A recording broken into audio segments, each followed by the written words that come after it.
The following is a product of Studio 42. Ladies and gentlemen, it is football time in Texas. From Studio 42 on HoweEnterprise.com, this is Howe Bulldogs football. Carson Daniels could not be denied from 15 yards out, and Howe strikes first blood. Howe Bulldogs football is brought to you by Scoggins Funeral Home, Baker Air Conditioning and Heating, Independent Financial, GC Easy, Sonic of Howe. It's a Haley's Comet for the first time in his career. Also brought to you by Michelle Castle Guild Mortgage, Atmos Energy, Corey Hernandez State Farm, Rapid Electric, Brother Plumber, Attorney Micah Belden. Wide open is Ryan Howe, makes the catch at the 40. He's got no one around him. He could walk the dog into the end zone. It's touchdown time in Texas. Also brought to you by Howe Athletic Booster Club, Linda Hamill Insurance, Michelle Carney Photography, Hit Exteriors LLC, TechWave, Knight Furniture, Bullard Construction. Cooper Jones, he makes the catch at the 25. Kiss him goodbye. Also brought to you by All In Custom Gutters and Christmas Lights, Texella Land and Home Realty Team, Goodfellas Barbershop, Don Smokehouse. With that pass reception from Austin Haley to Ryan Huff, Austin Haley is now the all-time leading passer in Howe Bulldogs history. Now let's open the Rapid Electric tailgate party and join the voice of the Howe Bulldogs, Monty Walker. Finally, dogs. The Little Big 12 is clearly in the rearview mirror, and all eyes are focused on the road ahead. So, yeah, there's the 22-game losing streak, but most everyone realizes that's going away soon, and the Bulldogs would like to get that done tonight. The opponent standing in the way is the Honey Grove Warriors. They have a new head coach, but he's not new to Texoma. Former Bulldogs assistant coach Shane Fletcher will lead the Warriors in his first year away from Leonard. Howe looks to rev up the high-octane offense, which was 9th all-time a year ago in yards per game, with most of the starters returning. It's the Howe Bulldogs and the Honey Grove Warriors, and it's football time in Texas. You're listening to the Rapid Electric tailgate party. Here's some things to never mess with if you're not a trained professional. Caging a bulldog, removing copperheads, and electricity. Don't get shocked. Call Rapid Electric. Rapid Electric is here for all your electrical needs. Just like you wouldn't try to become a pro boxer or president. Not a joke. You need a pro to keep your electricity humming. Don't get shocked. Rapid Electric serves the Grayson County area. Call them at 903-421-8100. I'm attorney Micah Belden, an old-school black and white Howe Bulldog. In criminal defense, you need someone who fights like a bulldog. Call me now if you've been investigated, arrested, or charged with a crime in North Texas. My number is 903-744-4252. We'll set up a free consultation. You will find out that I'm rough, tough, and I can't get enough. I'm board certified in criminal law by the Texas Board of Legal Specialization, Principal Office, Sherman, Texas. Visit my website at shermancriminallawyer.com. You're listening to the Rapid Electric tailgate party. Let's join Monty Walker with this week's Senior Spotlight. The Senior Spotlight is brought to you by Scoggins Funeral Home. This week's Senior Spotlight is Aiden Burris. Aiden, have you always gone to school here? I moved here in the middle of first grade, and I've loved it ever since. Howe is an amazing place with some amazing teachers and amazing friends. Now, where'd you move from? I moved from Garden City, Kansas, just kind of in the middle of nowhere, honestly. So how different is Garden City, Kansas from Howe, Texas? It's very different. I would say the people are way nicer here, and I love the environment we're in down here more than Kansas. Do you have a favorite teacher? I do, and this is going to hurt Miss McCall's feelings, but it's Miss Nail. Miss Nail she really encouraged me to like English. I've never really liked English, and then I stepped in her class, and she changed it for me. I love reading now. I love writing, and it's amazing. What is something that Bulldog fans would find interesting about Aiden Burris?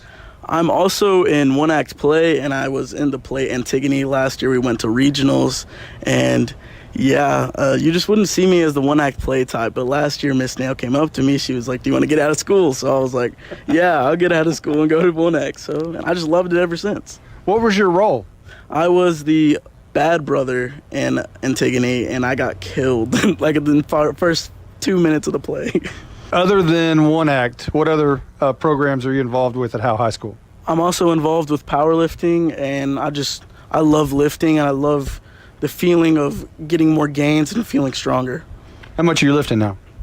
My bench is up to 225. My squat is up to about 355. My deadlift is getting up there about 385. So you've always been that quiet lineman type that just goes about your business and does your job. Is that the way you like it? Is that the way you see it?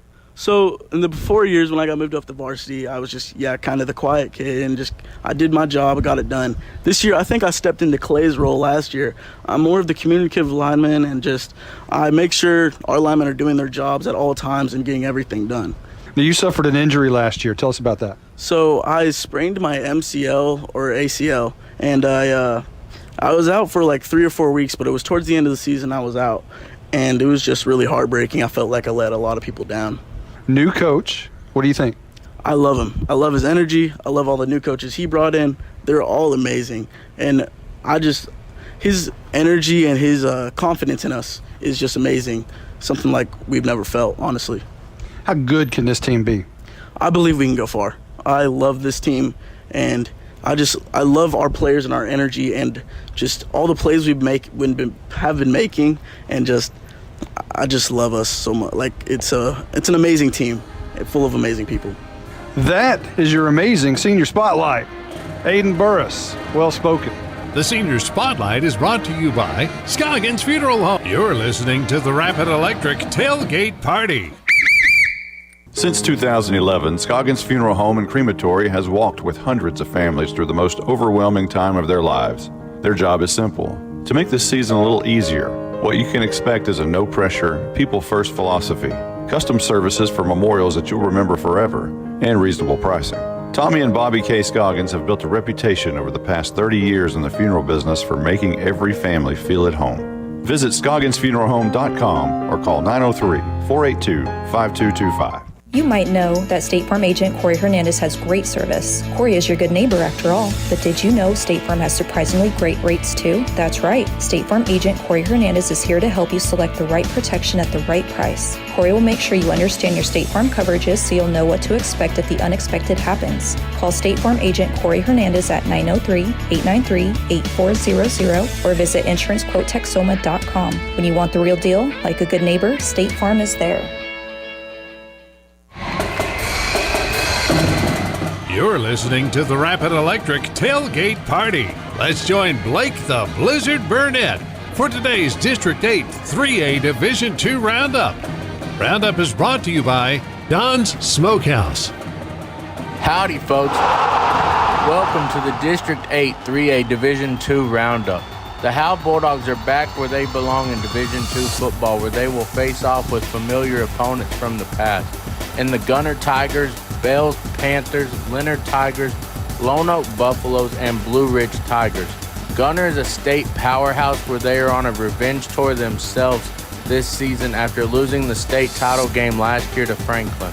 Franklin has moved up to Division I, and Gunner goes into the season as the #1 ranked team in Division II. Gunner will host Dallas Nike Football Club tonight. They are led on offense and defense by do-it-all playmaker Ethan Sloan. Bells is part of the slot team Mafia. Brock Baker will be taking over as the lead back for his brother, Bo Baker, this season. Bo is off to Lamar, and Brock rushed for 1,043 yards and 12 touchdowns last year behind Bo. He will look to make those numbers better this season. Bells will host Munster tonight. Leonard has a new coach, and they look to spread things out this year and have a pass-first offense. Cameron Armstrong is a very impressive wideout and looks to have a big senior season. He had 7 touchdowns receiving in a very run-heavy offense last season. Leonard will host Wolf City tonight. Lone Oak is in year 2 of Coach Logan Turner, and he believes the speed of Aaron Porter and Adrian Gudgel will pay off. Porter is a wide receiver who had 43 catches last year for 601 yards and 4 touchdowns. Gudgel plays quarterback and had 890 passing yards and 1,211 rushing with 15 total touchdowns. Lone Oak will travel to Raines tonight. Blue Ridge coach Tim Wiley is in year 2 of putting the spread pistol system in at Blue Ridge and will lean on the offensive line this year. Matthew Wall, Ryan Rodriguez, and Jacob Garcia are the main offensive linemen that will be bringing in a new quarterback they will protect for. Micah Dickerson will be the new quarterback at Blue Ridge. Blue Ridge will travel to Boyd tonight. Howe, the Bulldogs look to flip the script. The Bulldogs haven't won a game since before COVID. The world has changed so much since the Bulldogs last won a football game. October 18, 2019 was the last win for the Bulldogs. It was over Lone Oak that night. Bulldog fans want to hear this season Austin Haley to Cooper Jones down the sideline. Rattler got the edge and is gone. Stick it in the end zone, Carson Daniels. Is this the year the Bulldogs get back on track? Howe will travel to Honey Grove tonight. District Players of the Year, in my opinion, will be Ethan Sloan on offense and Brock Baker on defense. You can even flip those, as Brock could get offense and Ethan on defense. They both go both ways and are tremendous athletes in their own right. Today's District 8 3A Division II Roundup is brought to you by Don's Smokehouse. Don's Smokehouse is located in downtown Howe and is a full-service butcher shop. You're listening to the Rapid Electric Tailgate Party. At Grayson Cullen Electric Cooperative, GCEC, we have been around for over 80 years and are governed by 7 principles: open and voluntary membership, democratic member control, members' economic participation, autonomy and independence, education, training, and information, cooperation among cooperatives, and concern for community. One of our communities is Howe, Texas, and GCEC is proud to support the Howe Bulldogs.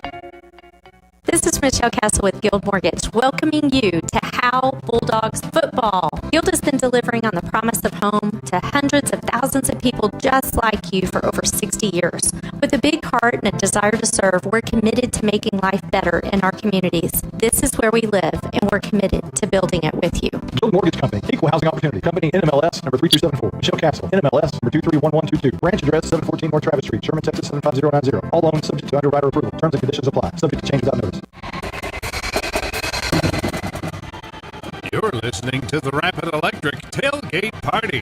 Welcome to the Linda Hamill Insurance Coaches Corner. Now let's join Monty Walker with Howe Bulldogs head coach Lance Bryan.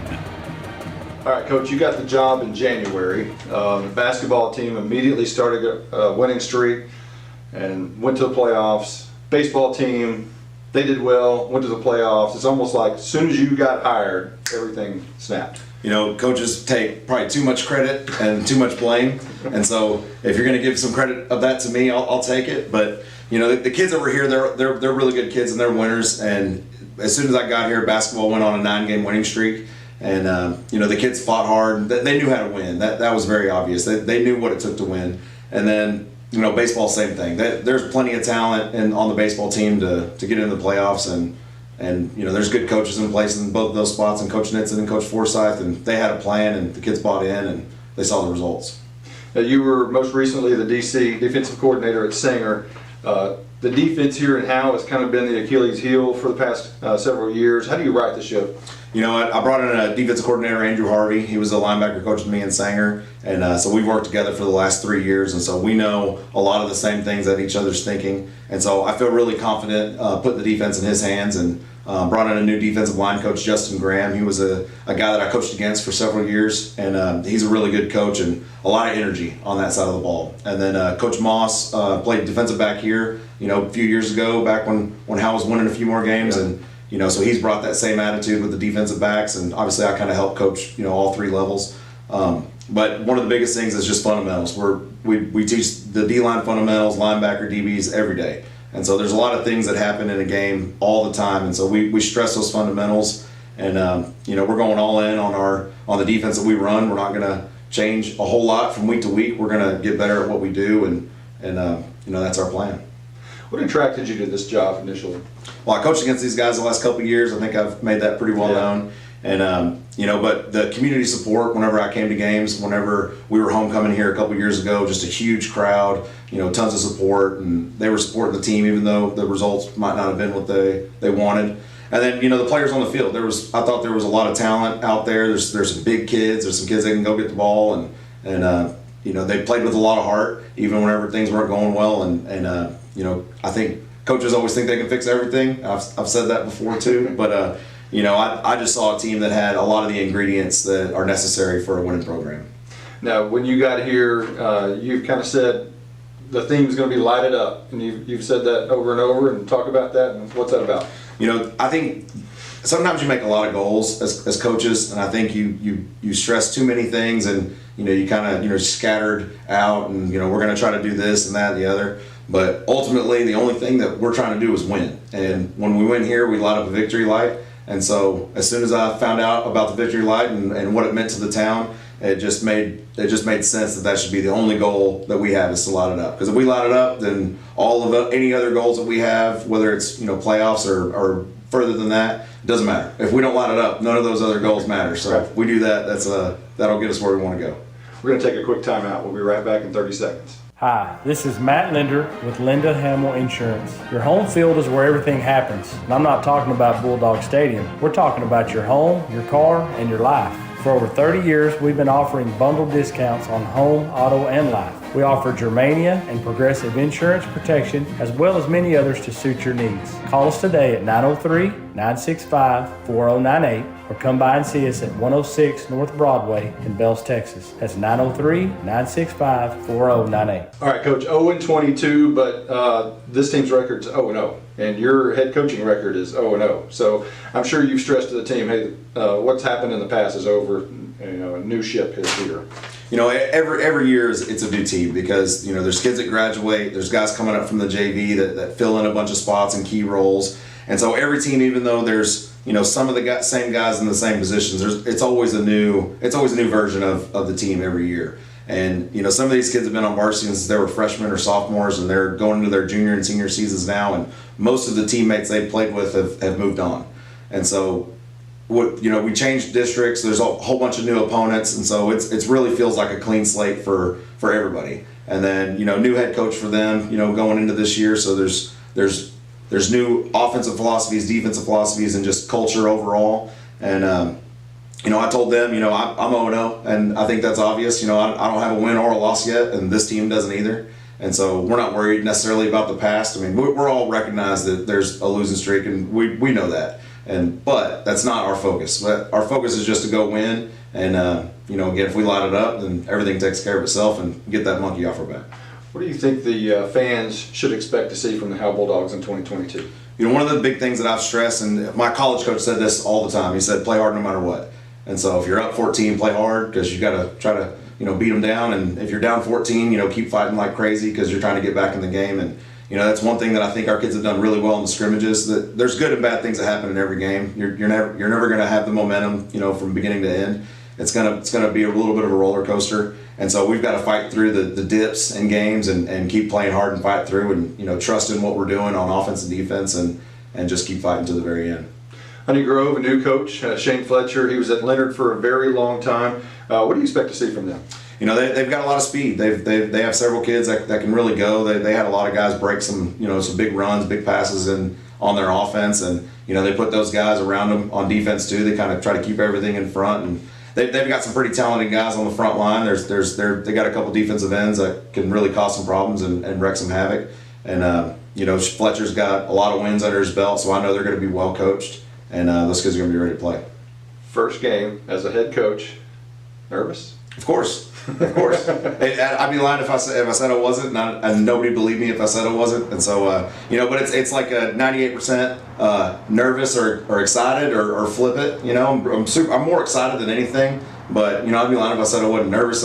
You know, everybody's got a lot riding on this. Community believed in me. I believe in the community, and you know, I got to go deliver. And so, you know, that's the bottom line. And so that's why they brought me in here. And so that's what I plan to do. Today's Coach's Corner has been brought to you by Linda Hamill Insurance. You're listening to the Rapid Electric Tailgate Party. Hi, this is Matt Linder with Linda Hamill Insurance. Your home field is where everything happens. And I'm not talking about Bulldog Stadium. We're talking about your home, your car, and your life. For over 30 years, we've been offering bundled discounts on home, auto, and life. We offer Germania and Progressive insurance protection, as well as many others to suit your needs. Call us today at 903-965-4098 or come by and see us at 106 North Broadway in Bells, Texas. That's 903-965-4098. Who's your local plumber? Brother Plumber. It's good to know someone local and someone you can trust when your home or office drops the ball. Main line break, 15 yards. Brother Plumber is plumb professional and serves not only Howe, but also all of Grayson County. And you can save yourself 10% if you mention Go Bulldogs. Visit us online at brotherplumber.com. We'd love to help. Brother Plumber is one call away at 469-968-4487. Visit us online at brotherplumber.com. Remember, Go Bulldogs. You're listening to the Rapid Electric Tailgate Party. Let's join Monty Walker in the opposite corner with tonight's opposing head coach. The opposite corner is brought to you by Michelle Carney Photography. All right, we're joined now with Honey Grove head coach Shane Fletcher. Coach, you spent 17 years in Leonard as a head coach. What was it about Honey Grove that enticed you to dig up the roots? Well, I've known Mr. Morrison, superintendent here, for about 20 years and become really good friends with him over the years. And it was one of those things. I knew they had some good classes coming. And, I called him and he was like, shoot, let's get it done. So I don't know. It was just one of the things that kind of felt like it was time to go. So you spent some time on the Howe Bulldogs staff about 20 years ago or so. Coach Simmons wanted me to ask you about a canoeing trip or something like that. Is there a story there? Oh, man, we go on Coach's Retreat every year to Broken Bow, and back in the old days, you had to float in canoes down the river. And Coach Simmons and I were in a canoe together, and we actually got it stuck and broke it in half. And I mean, it was a nightmare. But our canoe's name was Bravo 2. That's what Coach Simmons gave it. Now, you have some Howe connections on your coaching staff. Former Bulldog head coach Larry McFarland is with you. He's your DC. That's kind of a role reversal. He was head coach and you were on the staff. How's that work? Man, it's worked real good. It was the first phone call I made when I got the job. And, our staff is very knowledgeable, got a lot of years experience, and I'm just glad they're all here. Now, you've been at this a long time, won a whole lot of football games, coached a ton of kids. How rewarding is it when a kid you coached maybe 15 years ago comes up to you now and says, hey, you made a big impact on my life?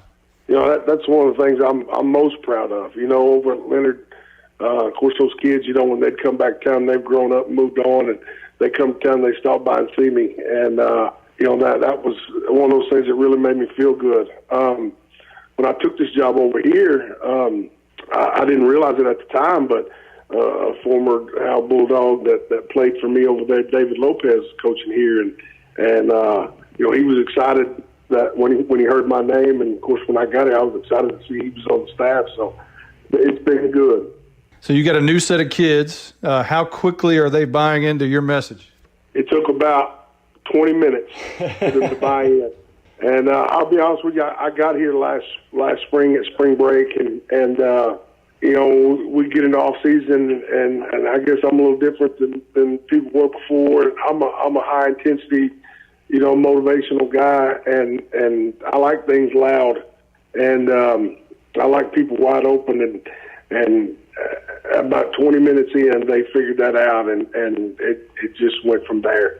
What kind of game do you think we're going to see tonight? Man, I'll be honest with you. A team's always scared when they can throw the ball. And, Hal's got a good quarterback, and they got a big receiver. Defensively, they run the ball well, 2 inside linebackers. They're physical. I just hope we have a good, clean contest and everybody stays healthy. The opposite corner is brought to you by Michelle Carney Photography. You're listening to the Rapid Electric Tailgate Party. Independent Financial is proud to support Howe ISD and their hardworking students, teachers, and staff. We share your vision for a brighter tomorrow and a championship season. For every challenge, Independent Financial has you covered. Our team can suggest a wide range of financial products to make your personal banking fast and easy. Plus, we have the know-how to deliver the game-changing business banking solutions. Independent Financial, your community in your corner. Member FDIC, Equal Housing Lender.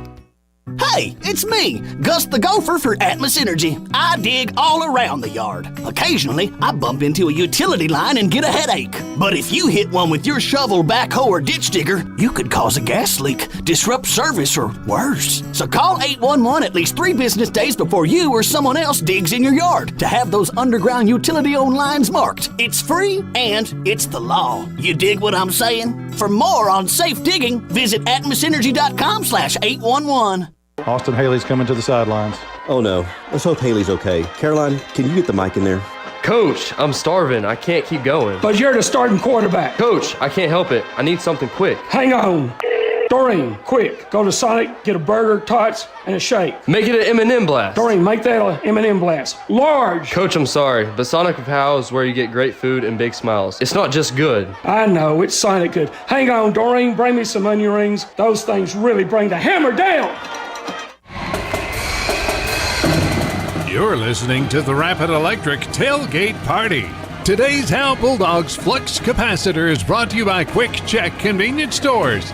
Now let's join Monty Walker with a time travel through Bulldogs history. The Howe Bulldogs are preparing for their 79th opening night. Overall, the Howe Bulldogs have a record of 46-29-3 on opening night, but have lost the last 3. The last opening night on the road was a disastrous evening at the Berg, where the Callisburg Wildcats dominated Howe from start to finish and took the 48-8 win. Howe lost 2 starters that night that never returned to the field. August 26th has been the opening date for Howe 3 other times in the past, and the Dogs are 1-2 in those games. In 2005, they lost to Denton Liberty Christian 40-6, and in 2011 beat Collinsville at home 18-6. In 2016, Howe opened the season at Gunner and lost 42-14 to begin a season that would end with a 9-4 record and a by-district championship. Tonight's opponent is Honey Grove, where the Warriors have won 7 of the 10 games in the series. They have outscored Howe 223-146. The first game in the series took place in 1978, where Honey Grove won 14-7 at Warrior Stadium. Howe won the next 3 matchups from 1979 to 1997, but have lost 6 straight since 2002. In the first ever matchup, the Wildcats came from behind to beat the Dogs 14-7 on a halfback pass. Howe's Ken Helvey scored the first touchdown of the series on a 10-yard run. The last matchup between the 2 schools took place at Warrior Stadium 11 years ago when Honey Grove beat Howe 55-14. Today's Howe Bulldogs Flux Capacitor is brought to you by Quick Check Convenience Stores. Quick Check Convenience Stores, moving small towns forward. Family owned and operated in North Texas since 1977. You're listening to the Rapid Electric Tailgate Party. Here's some things to never mess with if you're not a trained professional. Caging a bulldog. Removing copperheads. And electricity. Don't get shocked. Call Rapid Electric. Rapid Electric is here for all your electrical needs. Just like you wouldn't try to become a pro boxer or president. Not a joke. You need a pro to keep your electricity humming. Don't get shocked. Rapid Electric serves the Grayson County area. Call them at 903-421-8100.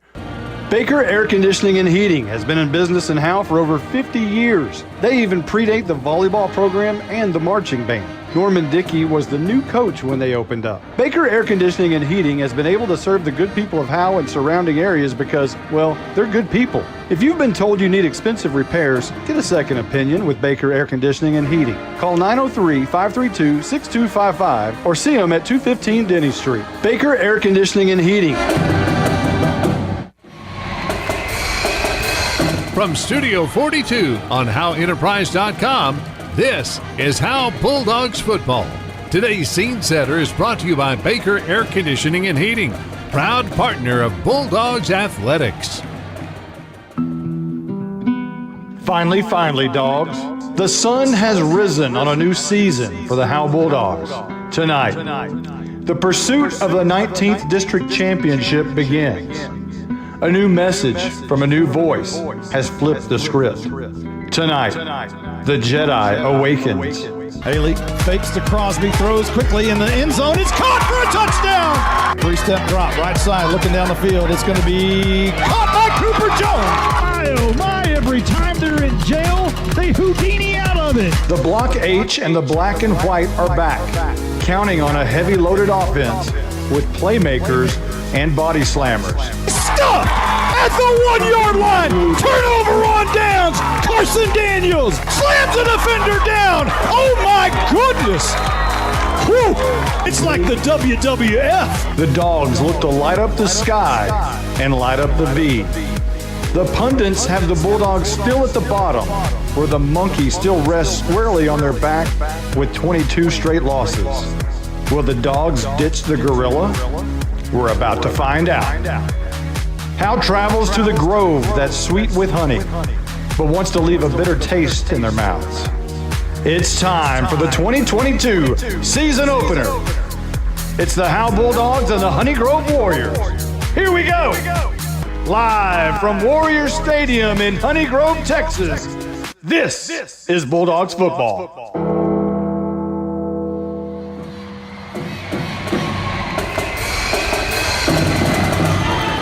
Today's Scene Setter is brought to you by Baker Air Conditioning and Heating, proud partner of Bulldogs Athletics. You're listening to the Rapid Electric Tailgate Party.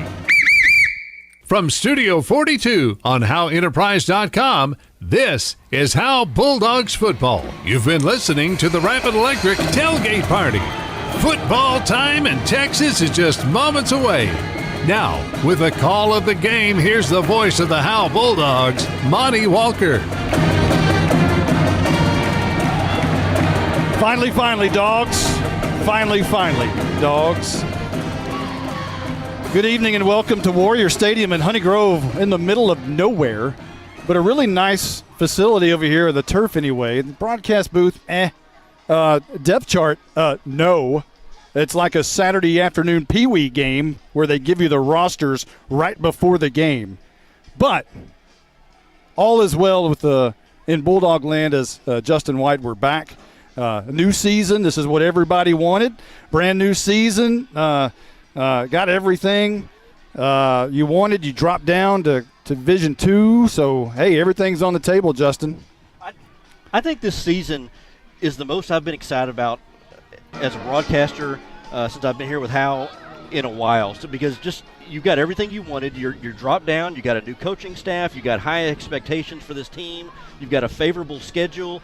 I mean, it's all right there for you for the taking, and it starts here tonight here at Honey Grove against the Warriors. You got a lot of players coming back too. A lot of returning starters for the Howe Bulldogs. Two 4-year starters, and Carson Daniels and Austin Haley. They are the two individuals on this roster who have had a varsity win, and you have to go back to 2019 for that. That's before COVID. And as you heard in the pregame show, the world has changed a lot since the Howe Bulldogs got a win. Yeah, it's been a while. It's been, 2019, so 3 years. Yeah, it's been a while since then. So it's be a good day to start, a good night to start here against Honey Grove. You're listening to the Rapid Electric Tailgate Party. Let's give you the starting lineups. They're brought to you by Hit Exterior, your hometown Howtown Roofing Company, roofing with Bulldog pride, one shingle at a time. Let's go over the defense first for the Howe Bulldogs. Up front will be Ethan Mayo, Malin Walker, and Bryce Crosby. Walker, a 3-year starter. Crosby also a 3-year starter. Crosby moves to that defensive end position from linebacker because he's very quick off the ball. The linebackers tonight, sophomore Bo Stevens and Cooper Jones, the outside backer. Cooper Jones, a 3-year starter. The inside backers will be Braden Ulmer, the sophomore, and Carson Daniels, the 4-year starter. He's a senior. The cornerbacks tonight, with the injured Garen Langford, they've moved Antoine Rattler to cornerback. He's a senior. On the other side will be sophomore Tristan Williams, so a lot of youth on this defense. In the secondary and the safety positions will be Austin Haley and Matt Hayes. Matt Hayes making a return to the team after a 1-year absence. Decided not to play a year ago, focus on baseball. He did that. Now he wants to play football his senior year, and glad to have him back. Let's go over the offense. Justin White. I guess it's offense for Howe, not the offense for Honey Grove, right? Well, yeah. Okay. Yeah. I'll do Honey Grove. How about that? All right, let's start the Howe Bulldog offense. Starting at left tackle, sophomore Roman Garbrandt. Number 55, Aiden Burris at left guard. Center, Malin Walker. At right guard is Brody McCullum. And over at the right tackle is Michael Riddle. At the receivers, Ryan Huff, who led the team last year in touchdowns, returns at the receiver position. Cooper Jones, who was the leading receiver in yardage last year with 773 yards. He's at the wide receiver spot. Colin Murphy at the slot. Antoine Rattler, expect a lot of big things from him at running back. Braden Ulmer returns at the slot position. And then leading the offense is Austin Haley, 154 for 278, 1,938 yards, 14 touchdowns, and 7 interceptions last season. Again, for your hit exterior starting lineup, the Honey Grove offense and the Honey Grove defense. That's what we got. Thank you, coaching staff from Honey Grove. It's hard to do a professional broadcast when you don't know who the players are. They think that you're going to give some kind of edge to the other team, apparently. If it's very 2A stuff. Been doing this 29 years at the 5A, 6A level. Only 2 times have I had a coaching staff not give me a depth chart. And both times Larry McFarland was on the staff, former Howe Bulldogs coach. The belt buckle. So we do know that Honey Grove will have a very young team and a lot of speed. But we don't know much more than that. But we do expect a very, very good football game tonight. They're going to be good. They've got a lot of team speed. They got more team speed than the Howe Bulldogs. That's going to be, that's going to be the challenge for Howe tonight, is to slow down the speed on the edge from the Honey Grove Warriors. They've got one young man who's a freshman who's already got an offer from SMU. His name is Rylan Morris. You're going to hear his name a lot tonight. Also, brother Dion Morris, a returning running back. He's very good. Both are very, very fast. So we expect to see big things from them tonight. On the flip side, you're going to see the passing game from the Howe Bulldogs. Austin Haley, a 4-year starter, all-time leading passer. You look for him to connect with Cooper Jones once again. And this could be a high-scoring football game. We've been in those situations before. I think Commerce a few years ago, we thought it was going to be a really high-scoring game, and maybe it was a year ago. It was 7-3 at the half or something like that. Yeah, and, that was last year. It totally surprised us. So you never know what you're going to get. Yeah, and the Bulldogs show they can put up points. It's the defense that's been the Achilles heel for the last couple of years. I mean, it's just to put it, I'm trying to be diplomatic. I mean, they literally have broke records for one of the worst defenses. So they're hoping to improve that here this season. Brought in Coach Bryant here from Sanger, being a defensive coordinator over there. So you hope he's able to put his fingerprints on there. Andrew Harvey will be the new defensive coordinator, and hopefully they're able to kind of turn this defense around and help the offense out. So let's go over the Howe Bulldogs overview, brought to you by Goodfellas Barbershop in downtown Howe, specializing in all cuts and styles and straight razor shaves. Experience the old school feel at Goodfellas Barbershop in downtown Howe. The Howe Bulldogs, they're built around the passing game. They're built around Austin Haley. They have been really for 4 years. If you remember, it seems like 9 million years ago when Coach Lynch was here running the offense. He picked Austin Haley to be his quarterback, 14-year-old kid, and he was a tiny little kid, and every time he got touched, it made me cringe a little bit because he was 14 years old. And but since then, he's a big dude now. I don't know if you've seen him lately, but Austin Haley, he's hit the weight room, and he's a pretty big kid. But everything revolves around him offensively. The one thing that they've got to get going that they didn't have a year ago is a good running game to offset. Even though they were 9th all-time in offense in school history a year ago, and you'd think, wow, at one point they were about 4th. And then when Haley got hurt in the back half of the season, things started going downhill very quickly on the points and yardage situation. But, they're going to have to rely on that. They're going to have to rely on that offense and the run game. They've got to produce a running game this year that they didn't have a year ago. Yes, Carson Daniels had over 500 yards, but it really wasn't the spark that you really needed to offset that passing game. You're hoping that with the influx of Spencer Rattler to go along with Carson Daniels, that may create a 1-2 punch. Antoine Rattler. Antoine, what did I say? Spencer. Antoine. Not Rattler. the 4-0 quarterback. I don't like that guy anymore. Yeah, Antoine. Hopefully I don't struggle with that this year. I've been struggling a little bit myself in pregame, or trying to prepare. So, I think the Bulldogs are. Well, they're not out of their tunnel yet. Honey Grove came out on the field. They are already out there. They're in all orange tonight, all orange pants and orange jerseys. We are looking directly into the sun, and it is a bright sun right at us. Here's the national anthem. Oh, this is not the national anthem. That's the Howe School song. It might as well be the national anthem, right? Howe comes out of the locker room all white tonight. First time we've seen an all white look for the Howe Bulldogs in several years. You have to go back to the Zach Hudson days for an all white look. White pants, white tops, black helmets now. Very Permian look. The Steeler look is gone. No thick stripe down the side. That is gone. The mojo look. It is very Permian mojo, very plain. Just black numbers, not outlined in gray. The gray is gone. It's black and white. The helmets are black with the 2 white stripes across the middle and the Texas logo with the Bulldog in the middle. Bulldogs ready to get in the tunnel and jump out of that thing, and I think they're just about ready. Does that look feel more traditional with the Bulldogs, that uniform look? Actually, the ones from a year ago, the Steeler look is actually more traditional with the Howe Bulldogs look, but, man, who can argue with this right here? That's a good look. Very clean. Here they come. Here come the Bulldogs. Out of the tunnel in all white. Austin Haley leads them out, followed by Bryce Crosby and Aiden Burris and Ryan Huff and Matt Hayes.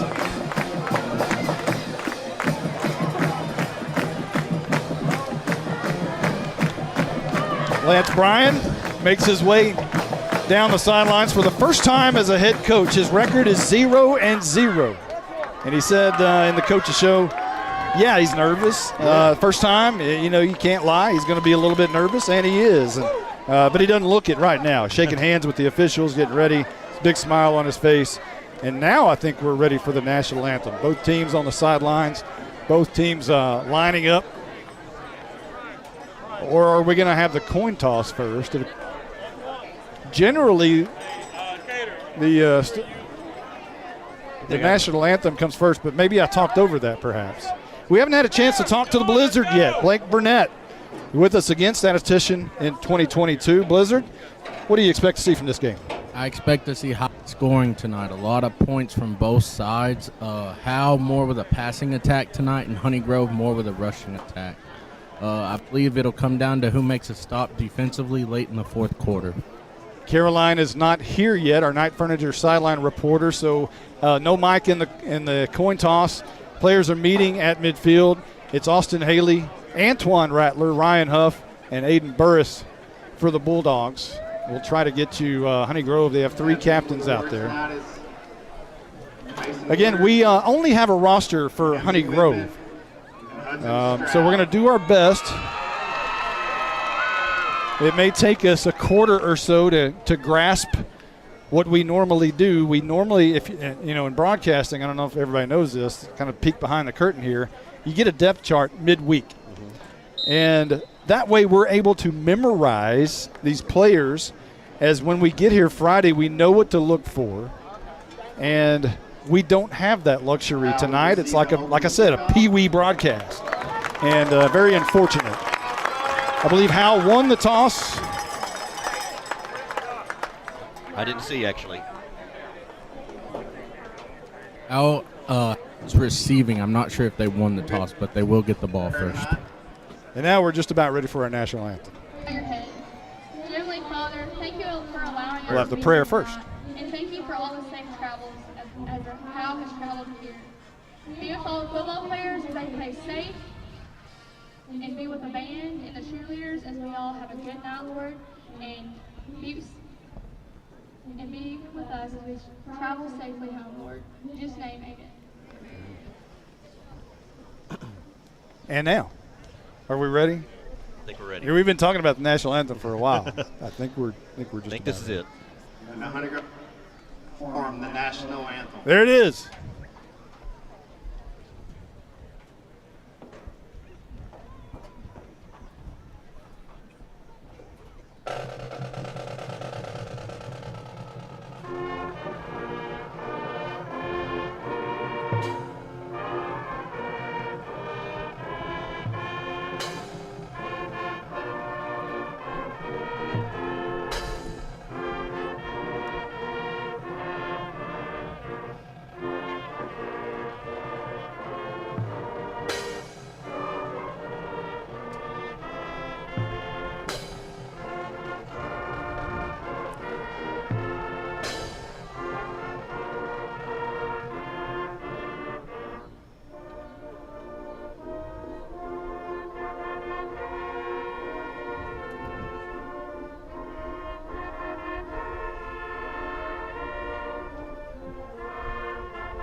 Ladies and gentlemen, it is football time in Texas. 22-22. And I think I see Coach Simmons down on the sidelines. That always means good things, right? We see a much slimmer Michelle Carney down there this year. Yeah. She has really done well with herself over the past year. Got to update her press credentials. She wanted a new picture. I'll get that for her.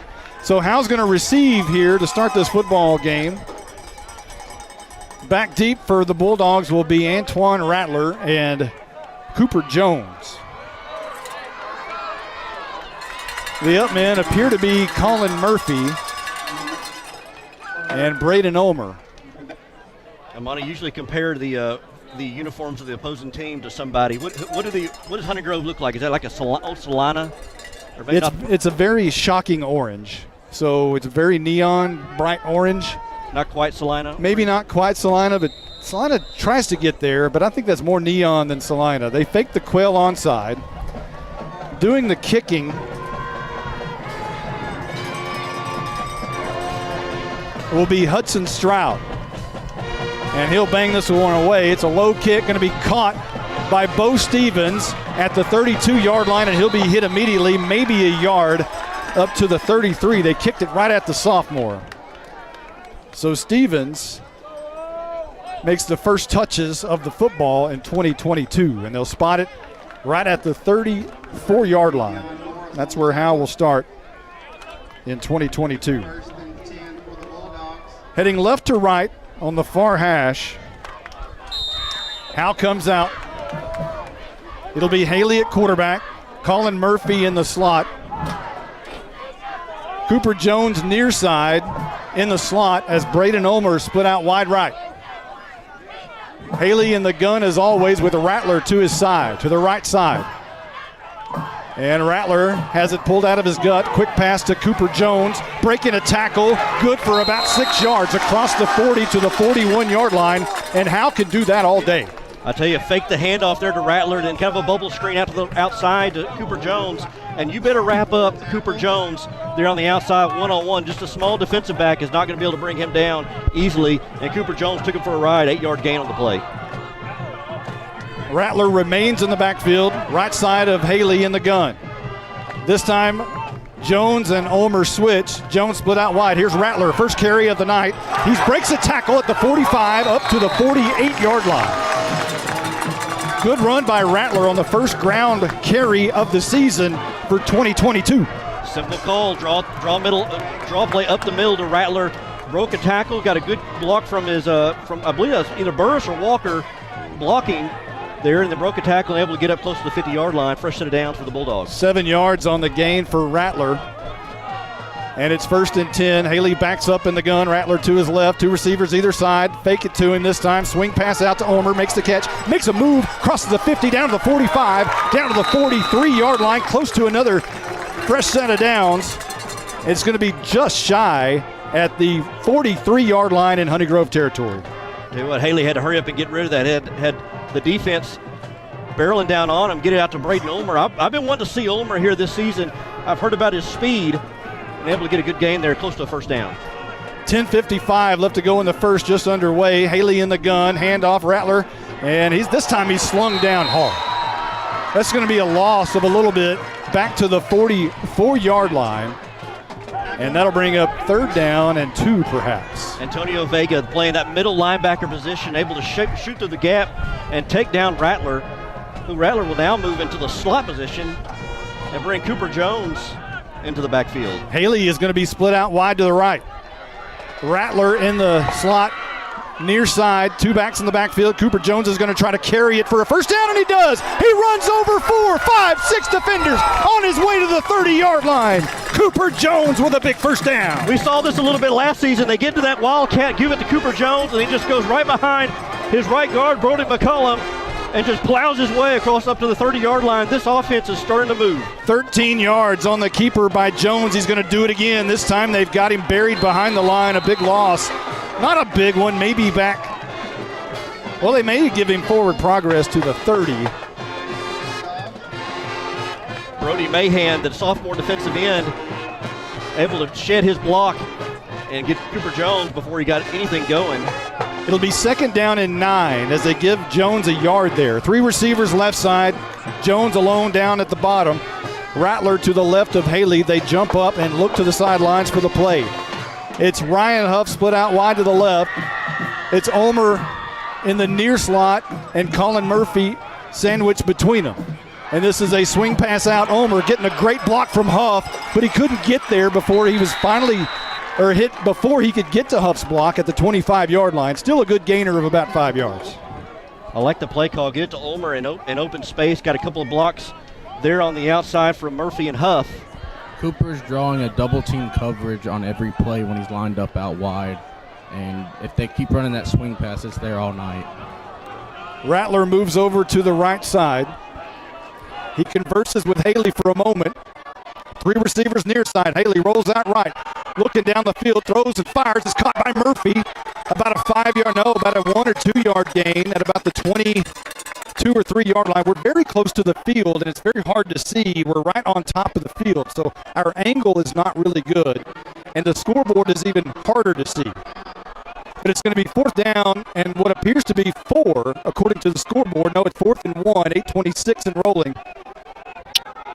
Cooper Jones, a Wildcat. You got to think it's going right to him. And Jones is going to carry it right side over the 20 to the 19. Haley saying first down, and the officials are going to have to say first down also. Push the sticks. Cooper Jones on the Wild Dog. I like that. Boy, I think everybody in the stadium knew that was going to Cooper Jones, including the Warriors, and they couldn't stop it. Ball spotted at the 18-yard line. 10th play of the drive coming up for Howe. On the opening possession, 3 receivers left side. Haley gets it, looking left, throws deep in the end zone. Up for Ryan Huff, and it's over his head and intercepted about 8 yards deep in the end zone. Coming out, lots of speed, right down the sidelines. It was a free play. And this is going to be finally brought down at the 46-yard line. The Blizzard says free play as Honey Grove jumped off sides. Malin Walker snapped it, and they just went for the free gimme home run play in the end zone. Nothing to lose on that. You felt the defense jump, and then just threw it long to Huff. Unfortunately, it was intercepted, but fortunate for the Bulldogs, it's an offsides penalty against Honey Grove and move them up 5 yards. So the ball now will be spotted at the 13-yard line. And it'll still be first down, 1st and 5. With 7:48 left to go in the first. Just underway here at Warrior Stadium in Honey Grove, Texas. Monty Walker along with Justin White. Caroline Slauson on her way. Blake the Blizzard Burnett and Jake Roberts, our engineer. 2 receivers to either side. Rattler in the backfield. And this is going to be a handoff to Rattler, running right guard. And he's finally pounded, but not till he gets past the 10-yard line to the 8, but there's a flag down. And Braden Ulmer has his hands to the skies, or palms to the sky. Let's see what that's about. That's an offsides Against Honey Grove. Honey Grove, yeah. So that ought to be a first down. I like the play calling by second-year offensive coordinator Zach Cater. He's mixing it up with the run and the pass, and it's keeping the Warriors defense on their heels. So we have it's hard to see down there, Blizzard. You might help me out. First and goal from the 8, is that right? Or from the 5? No, from the 8. It is the 8. Yeah. So it's first and goal from the 8. 2 receivers to either side. It's Huff and Murphy on the far side. And Jones actually by himself on the near side. This is a handoff. Rattler trying to find the edge. He slips down at the 8-yard line. He just lost his footing.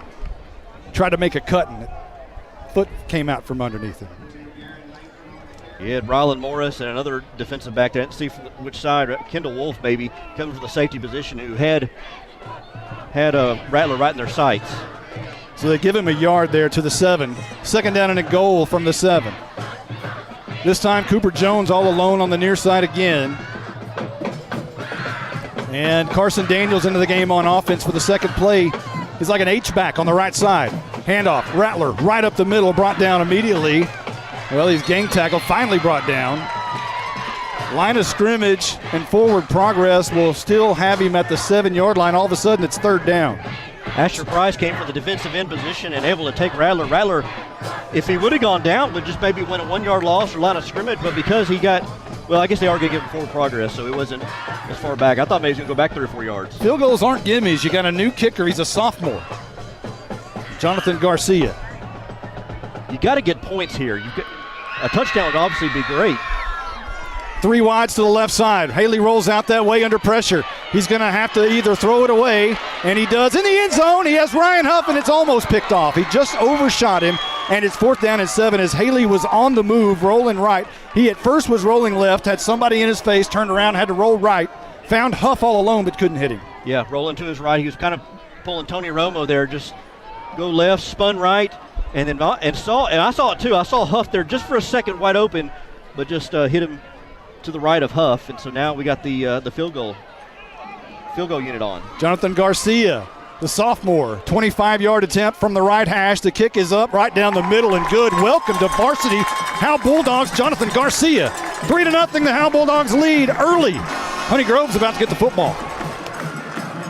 Here's some things to never mess with if you're not a trained professional. Caging a bulldog, removing copperheads, and electricity.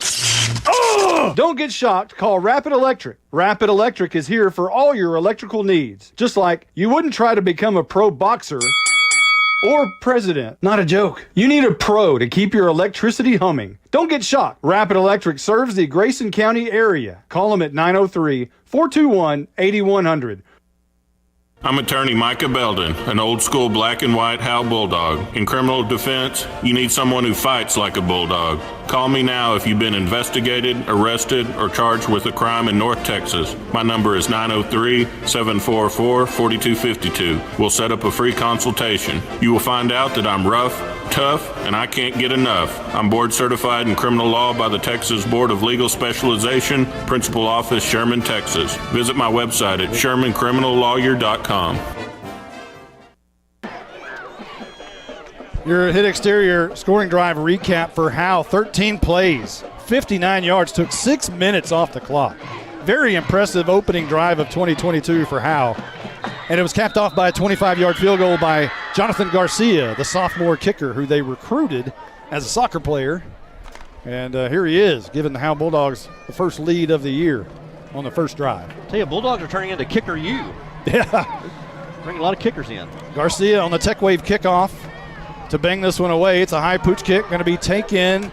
It actually bounces and goes the other way. This could actually be trouble as Morris picks it up. Coming near side, he's gang tackled by Bryce Crosby, and Howe says they have the football. Howe has the football. And they have it deep in Warrior territory inside the 15-yard line. How about that? I believe that was Ryland Morris, the freshman, on his first time to touch the football, and trying to gain extra yards. The ball comes out, and was that Tristan Williams with the recovery? Bryce Crosby forced it, and Tristan Williams did recover it. Yes, Justin. And that was Morris with the return, right? Yes, it was Morris just trying to make a play. Got stood up, and Bryce Crosby with a great strip. 5:52 on the clock, and Howe looking to add to their lead right here at the Honey Grove 14-yard line. Daniels into the game instead of Rattler. 2 to either side. Hand off to Daniels, who's met at the line of scrimmage, and he's driven backwards. We'll see where they spot it. If he got to the line of scrimmage, I believe I'm not sure he got back to the line of scrimmage. They're going to lose a couple of yards back to the 16-yard line. It was mostly Rattler on that first drive. It was all Rattler on that first drive in the running back, and now trying to give Daniels a taste, and Daniels dropped back behind the line of scrimmage. So Howe goes 3 wides to the left. Haley and Daniels in the backfield. Cooper Jones split out wide to the right. It's Huff, Murphy, and Ulmer on the left side. And the snap is back. Haley throws a swing pass out. It's going to be caught by Ulmer, makes a move, and is going to be hit and brought down at the 12-yard line thereabouts. 5:05 on the clock here in the first. Howe leads 3-0. Again, faked it to Daniels and get it out to Ulmer. As Blizzard said earlier, they're leaving a lot of open space there on the outside. And Ulmer and Cooper Jones, guys like that, are taking advantage of it. So it'll be 3rd down and 7, and Howe's going to switch some players in and out. Bryce Crosby will come in. Bo Stevens will come in as a tight end. Rattler back in the game as a slot. Cooper Jones split out wide. Haley alone in the backfield now sends Rattler in motion very quickly. Haley's going to roll out right, looking to throw towards the end zone, and it's going to be incomplete, trying to hit Cooper Jones at about the 2-yard line, but a flag is down. Let's see what that's about. Could be a legal man downfield. 4:25 on the clock, and it's 3-0. Howe in the lead with a chance really right here to do some damage, to get some separation here. Really needed to punch it in on that first drive. Wasn't able to do it, but really need to do it here, right? It's a golden opportunity to do that. Let's see what the flag is. They're talking to head coach Lance Bryan on the Howe side, so that could indicate that it's against Honey Grove. I think I just saw them signal toward Howe. Blizzard, did you see what the call was? Is it legal man downfield? Yeah, I believe it's going to be a legal man downfield or a chop block on one of the linemen. And it is against Howe. They're getting ready to back this one up. It is a chop block. The ref just signaled it. So that hurts you big time. That's a big 15-yarder. Yeah. So Howe's going to have it back near the 30. Now you got 2 downs. That's a long kick from there. So the ball now, instead of at the 12, will be spotted back at the 27-yard line. Third play of the drive, three receivers to the left, Rattler in the backfield, and now a flag. We'll see what this is. Before we could get underway, whistles thrown right at the line of scrimmage. And Howe's going backwards again. Maybe some a little movement up front, perhaps. Yeah, it was a false start. I did not see what number or who they called it on there. So up front for Howe is Roman Garbrandt, left tackle, Aiden Burris, the senior, left guard, Malin Walker, the senior, Brody, the center, not the senior. Brody McCollum, the right guard, is a senior, and Michael Riddle, the right tackle. He's a junior. So the big injury last week, Luciano Vasquez, torn ACL, is going to be out for a while. Here's a handoff to Rattler, a big hole, but he's going to be hit by the linebackers at about the 27-yard line. Interesting call, 3rd and long, and you do a draw play. Now it's still going to be 4th and long, and you got enough to get a first down and still not have to score a touchdown. We're just about to hit the 4-minute mark, and Honey Grove has not had an offensive snap yet. 3-0 Howe, but Howe's facing a 4th down and very long, 22. We'll see what happens here. 2 on either side. Haley drops straight back 3 steps, flushed out of the pocket, rolling right, looking for somewhere to go. Now flushed again. rolling to the right. He's just going to tuck it and run it. And he escapes a couple of tackles. Haley's on the move. He takes a big hit. Big shot, but near the first down. He took a pop at the 5.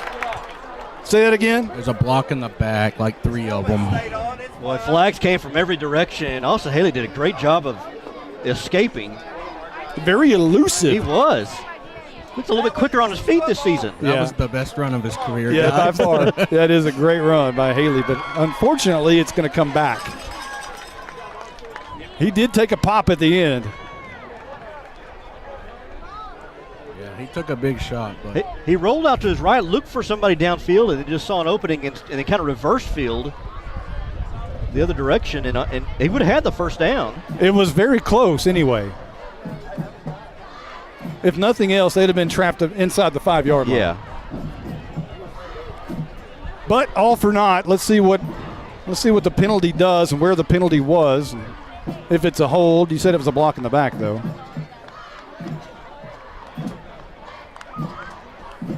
Officials are still discussing.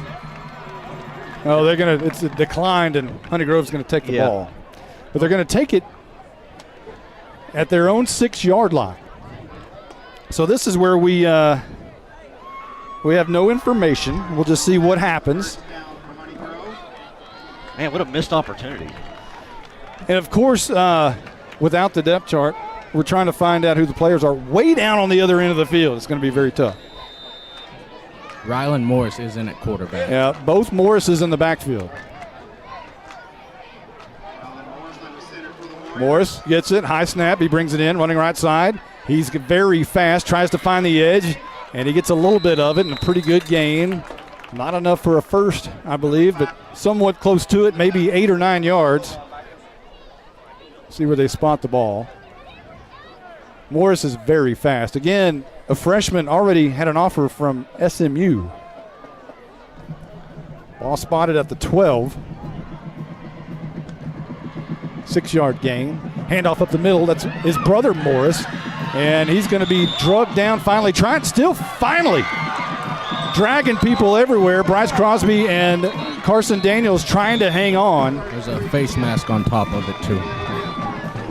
Matt Hayes trying to hang on, too, and a face mask at the end, and they're going to tack on 15 at the end of this thing. That's not good. That was a hard run there by number 33, the running back, Dion Morris. He's the junior. And what's amazing about this game so far is Howe has completely dominated the first half of this first quarter, and if Honey Grove is able to score here, they'll have the lead. Yeah, they only lead 3-0, and they've led on the time of possession.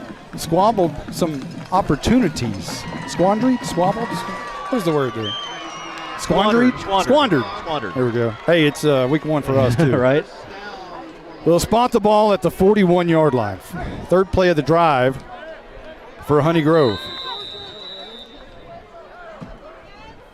As Morris, high snap, digs it out again, right up the middle, breaking tackles. Actually, I think he's untouched across the 50 to the 47-yard line. Yeah, it was a high snap, and he went right up the gut, and the rivers, the lake parted there right in the middle. The sea parted right there for Morris to get the first down. And Shea Fletcher, who used to be the head coach at Leonard, is using Morris just like he did DJ Brown.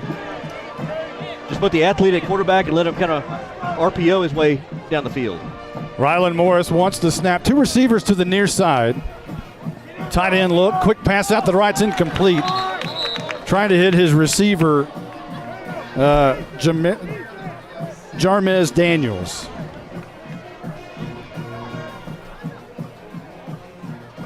Morris with his first pass attempt of the game, a little off target there on that quick pass to the outside. So they have Pat split out wide to the right. And this is going to be Morris wanting to throw it. Now he's going to tuck it and keep it, and he's got a lot of room. 30, look out. He's gone. 15, 10, 5. So much speed from Rylan Morris. And he scores on a 47-yard touchdown run. A broken play right from the beginning. He looked left to throw it. Nobody was there. And so he just took it and ran on the right side, got a couple of blocks, and used his speed, which you can't teach it, you can't coach it, and able to go all the way to the house for it. And the Warriors all of a sudden are in the lead.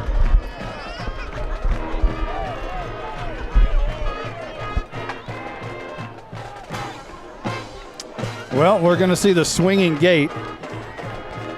And apparently we're going to see an offensive play. We're not going to see a kick here on the extra point.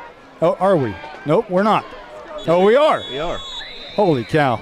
A lot of confusion there, and Honeygrove's going to call a timeout. We're going to call our first one of the game so far. We'll be right back in 60 seconds. Since 2011, Scoggins Funeral Home and Crematory has walked with hundreds of families through the most overwhelming time of their lives. Their job is simple: to make this season a little easier. What you can expect is a no-pressure, people-first philosophy, custom services for memorials that you'll remember forever, and reasonable pricing. Tommy and Bobby K. Scoggins have built a reputation over the past 30 years in the funeral business for making every family feel at home. Visit ScogginsFuneralHome.com or call 903-482-5225. Welcome back. We're going to check down with our Night Furniture sideline reporter for the first time in 2022, Caroline. How are you? Hi, guys. Hey. I'm good now that I've made it. Yeah. I could not find this place, but I walked in right as we were kicking the field goal, and even though the scoreboard doesn't show it, this is exciting stuff down here. It's a lot better. It's a better atmosphere. I agree.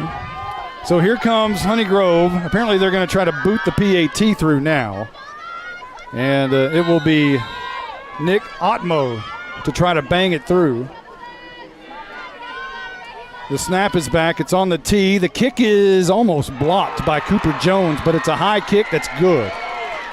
And Honey Grove takes a 7-3 lead here at Warrior Stadium. We'll be back right after this. If you're a small business owner in Howe, Texas, think about everything you need to help your business succeed. You need a plan, happy customers, and an insurance agent that gets you. My name is Corey Hernandez, and I run a State Farm agency. Because I'm a small business owner myself, I understand the unique needs of local business owners. My office and I will make it easy to choose the right protection for you at the right price. Call State Farm agent Corey Hernandez at 903-893-8400 or visit InsuranceQuoteXHoma.com for your small business needs today. At Grayson Cullen Electric Cooperative, GCEC, we have been around for over 80 years and are governed by 7 principles: open and voluntary membership, democratic member control, members' economic participation, autonomy and independence, education, training, and information, cooperation among cooperatives, and concern for community. One of our communities is Howe, Texas, and GCEC is proud to support the Howe Bulldogs. Tech Wave kickoff about to be underway. For Honey Grove, it was a 4-play, 94-yard drive for the hit exterior scoring drive recap. It took 1:27 off the clock. Here's the kick. It's going to go to Cooper Jones, who had it go in and out of his hands. Picks it up at the 21-yard line, escapes the defender, is going to be gang tackled inside the 30 at the 29-yard line. The little bobble, perhaps, cost him right there, as Howe will start at their own 29-yard line. Penalties, I think that has so far been the key for the offense that's kept them really out of the end zone. Especially on that last drive. They had an offsides. They had a chop block penalty. Blocking the back? Blocking the back. So, I mean, it was an array of penalties there that second drive. And couldn't capitalize on it. Yeah, here come the Bulldogs back out on offense, moving left to right. On the right hash, we'll send Huff, Murphy, and Ulmer out to the left. Jones by himself down here at the bottom. Rattler back into the game at tailback. Haley swing pass out to Ulmer. He's got a little bit of room and a pretty good block out there by Colin Murphy. Will give Ulmer perhaps enough to get to the 33-yard line, maybe the 34. It will be the 34. Bulldogs running that run pass option there, reading the defense, fake the handoff there to Rattler, and then get it out there in the open field to Ulmer. Ulmer now comes down near side in the slot. In motion goes Murphy from left to right. Haley in the gun. Now they look to the near side. Everybody waiting on the call. 2nd down and 5. We're at the 1:19 mark. Haley drops back. 3-step drop down the middle of the field, and that's going to be caught by Ulmer at the 40-yard line on the Honey Grove side of the field. A great leaping grab. There's a flag. And a flag is down at the line of scrimmage. Roughing the passer. Oh, nice. Okay. Well, I mean, you don't want that, but yes, you'll take the penalty. As long as he's okay. Haley's okay. Looks like he's up and at him. And I was just wondering, I thought, what if they could take a shot downfield? And if it's kind of a seam rat there down to Ulmer, And great job, because it was a little bit overthrown, a little bit over the head of Braden Ulmer. But he did a great job of adjusting and hitting in the air and coming down with it. The safety, number 11, Lucas Morrison, just couldn't get there in time. And a big gain there by the Bulldogs to get into Warrior territory. So they're going to tack it on at the end of the play. Let's see where they stop putting this thing. That's the first really big break for Howe, as they'll march this one. Again, Howe has had great field position so far in this first quarter. They're going to spot it inside the 25 at the 24-yard line. That's a big play. Big play. Rattler in the backfield. Murphy and Huff at the top. Ulmer and Jones at the bottom. Ulmer goes in motion from right to left. And we got a little false start, I believe, by Roman Garbrandt on the left tackle. And they're going to back it up 5. The sophomore. Those things happen with sophomores. And he just barely flinched. It wasn't like he just jumped off. I mean, he just barely flinched. Moved, huh? So back it up 5 now at the 29-yard line. And penalties are starting to rack up here for the Howe Bulldogs. So 1st and 15 now, left to right. Haley gets it, handoff Rattler, trying to stretch it out to the left side, breaks 2 tackles, and he's going to spin his way out of another tackle, still going inside the 20 to the 15-yard line. What a run by Antoine Rattler. Good job by Antoine Rattler. Got around that edge, split 2 defenders, ran over another one, and looked a lot like a Jalen Thornton we haven't seen in a couple of years. Just explosive when he gets the balls, got that speed, and able to get the very close to the first down. Good, exciting run there by Antoine Rattler, not Spencer Rattler. I did say Antoine. You did. I've been preparing for Spencer, too. 12-yard run there by Rattler. It'll take it to the 17-yard line.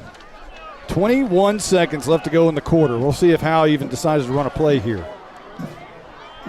Play clock's at 26. They don't have to snap it, but they do. Handoff, Carson Daniels up the middle. Plows forward for a couple. I think he's got the first down. It's going to be close right at the 16-yard line.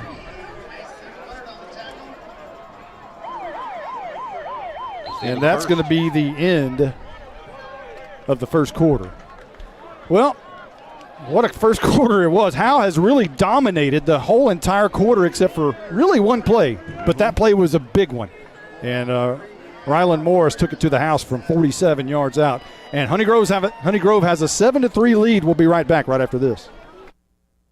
This is Michelle Castle with Guild Mortgage, welcoming you to Howe Bulldogs football. Guild has been delivering on the promise of home to hundreds of thousands of people just like you for over 60 years. With a big heart and a desire to serve, we're committed to making life better in our communities. This is where we live, and we're committed to building it with you. Guild Mortgage Company, Equal Housing Opportunity Company, NMLS number 3274. Michelle Castle, NMLS number 231122. Branch address 714 North Travis Street, Sherman, Texas 75090. All loans subject to underwriter approval. Terms and conditions apply. Subject to change without notice.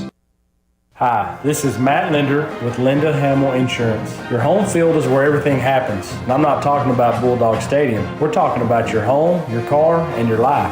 For over 30 years, we've been offering bundled discounts on home, auto, and life. We offer Germania and Progressive insurance protection, as well as many others to suit your needs. Call us today at 903-965-4098 or come by and see us at 106 North Broadway in Bells, Texas. That's 903-965-4098.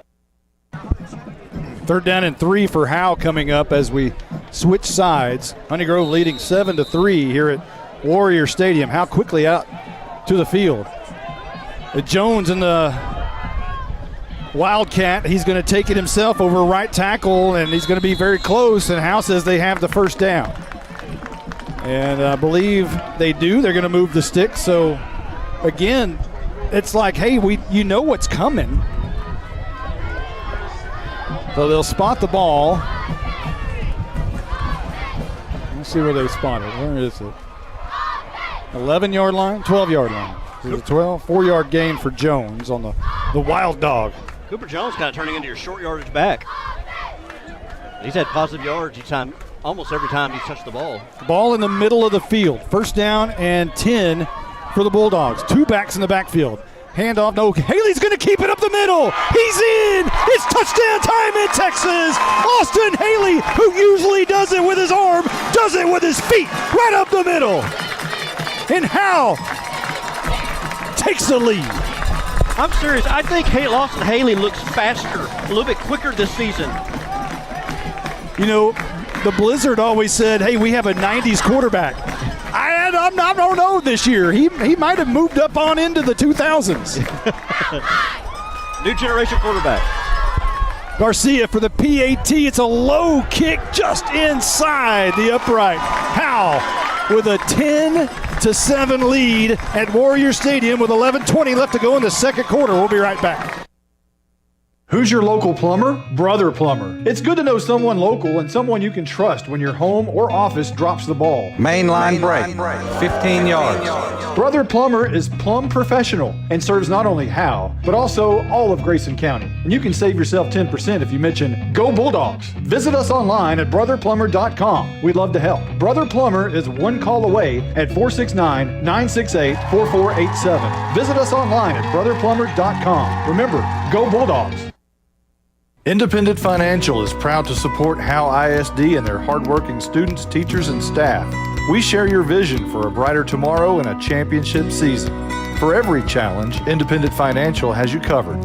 Our team can suggest a wide range of financial products to make your personal banking fast and easy. Plus, we have the know-how to deliver the game-changing business banking solutions. Independent Financial, your community in your corner. Member FDIC, Equal Housing Lender. 10-7, Howe in the lead after a 6-play, 71-yard drive that took 2 minutes and 51 seconds off the clock. And it was a 12-yard touchdown run by Austin Haley. Here's the Tech Wave kickoff. It's going to be taken and caught and running on the move coming up and trying to break tackles and does across midfield and finally brought down in Howe territory is Peter Cron, who made the catch, and Howe did some poor tackling, and here's Honey Grove already in the Howe side of the field. So that was your Tech Wave kickoff and your hit exterior scoring drive recap as we gather up again. Not a great start for the Bulldog defense here on this side of the field. Ball at the 45-yard line of Howe. Here's a handoff, and it's going to be brought down quickly right at the line of scrimmage. And we'll see who gets off the pile there. Malin Walker on the tackle. Different look for Warriors this time. They have Lucas Morrison in at quarterback and then try to run the jet sweep to Trey Pat. Good job by the Bulldogs by maybe Walker in there to get the tackle and no gain. Second down and 10 for Honey Grove, who will send two receivers to the near side.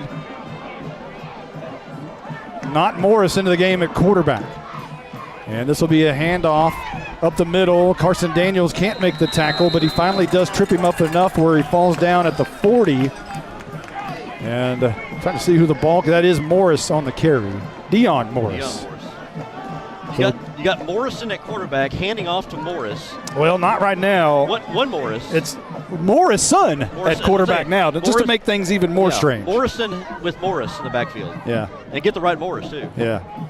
Ball at the 40. It'll be 3rd down and 5 for Honey Grove. High snap. Morrison's going to keep it right up the middle, and he's going to be brought down. I think he's going to be close to a first down. And I think he does have the first down by about a yard or so, right up the gut. Ball spotted at the 35-yard line in Howe territory, right in the middle of the field. Stinks for the Bulldogs because it was a high snap. It kind of delayed things for just about half a second. And Daniels grabbed him at his feet, but just not enough. Maybe they have moved the sticks, so that may not have been a first down. Well, they haven't moved the sticks. They're coming up to the line of scrimmage, which is what's going on here? Now they are moving the sticks. Coach Bryan's having a conference with the official. He doesn't. Maybe his first disagreement. Now he's really upset. He's not real happy with the head linesman over here. First disagreement of his career here. Ball at the 35-yard line, new set of downs for Honey Grove. And Howe may have jumped off sides. There's a handoff up the middle to Morris. Bounces out of one tackle. Here he comes near side. That's Dion Morris making some room and finally brought down by Bryce Crosby, Antoine Rattler, and others. Matt Hayes was in pursuit. And that's going to be a loss back to maybe about the line of scrimmage, I guess, their 35-yard line. Yeah, it looked like somebody jumped on one side of the ball or the other, but good pursuit there by the Bulldogs.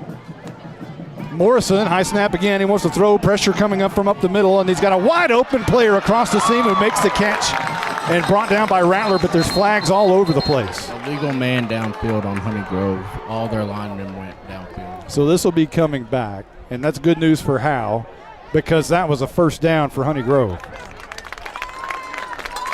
So move it back, and it'll remain second down.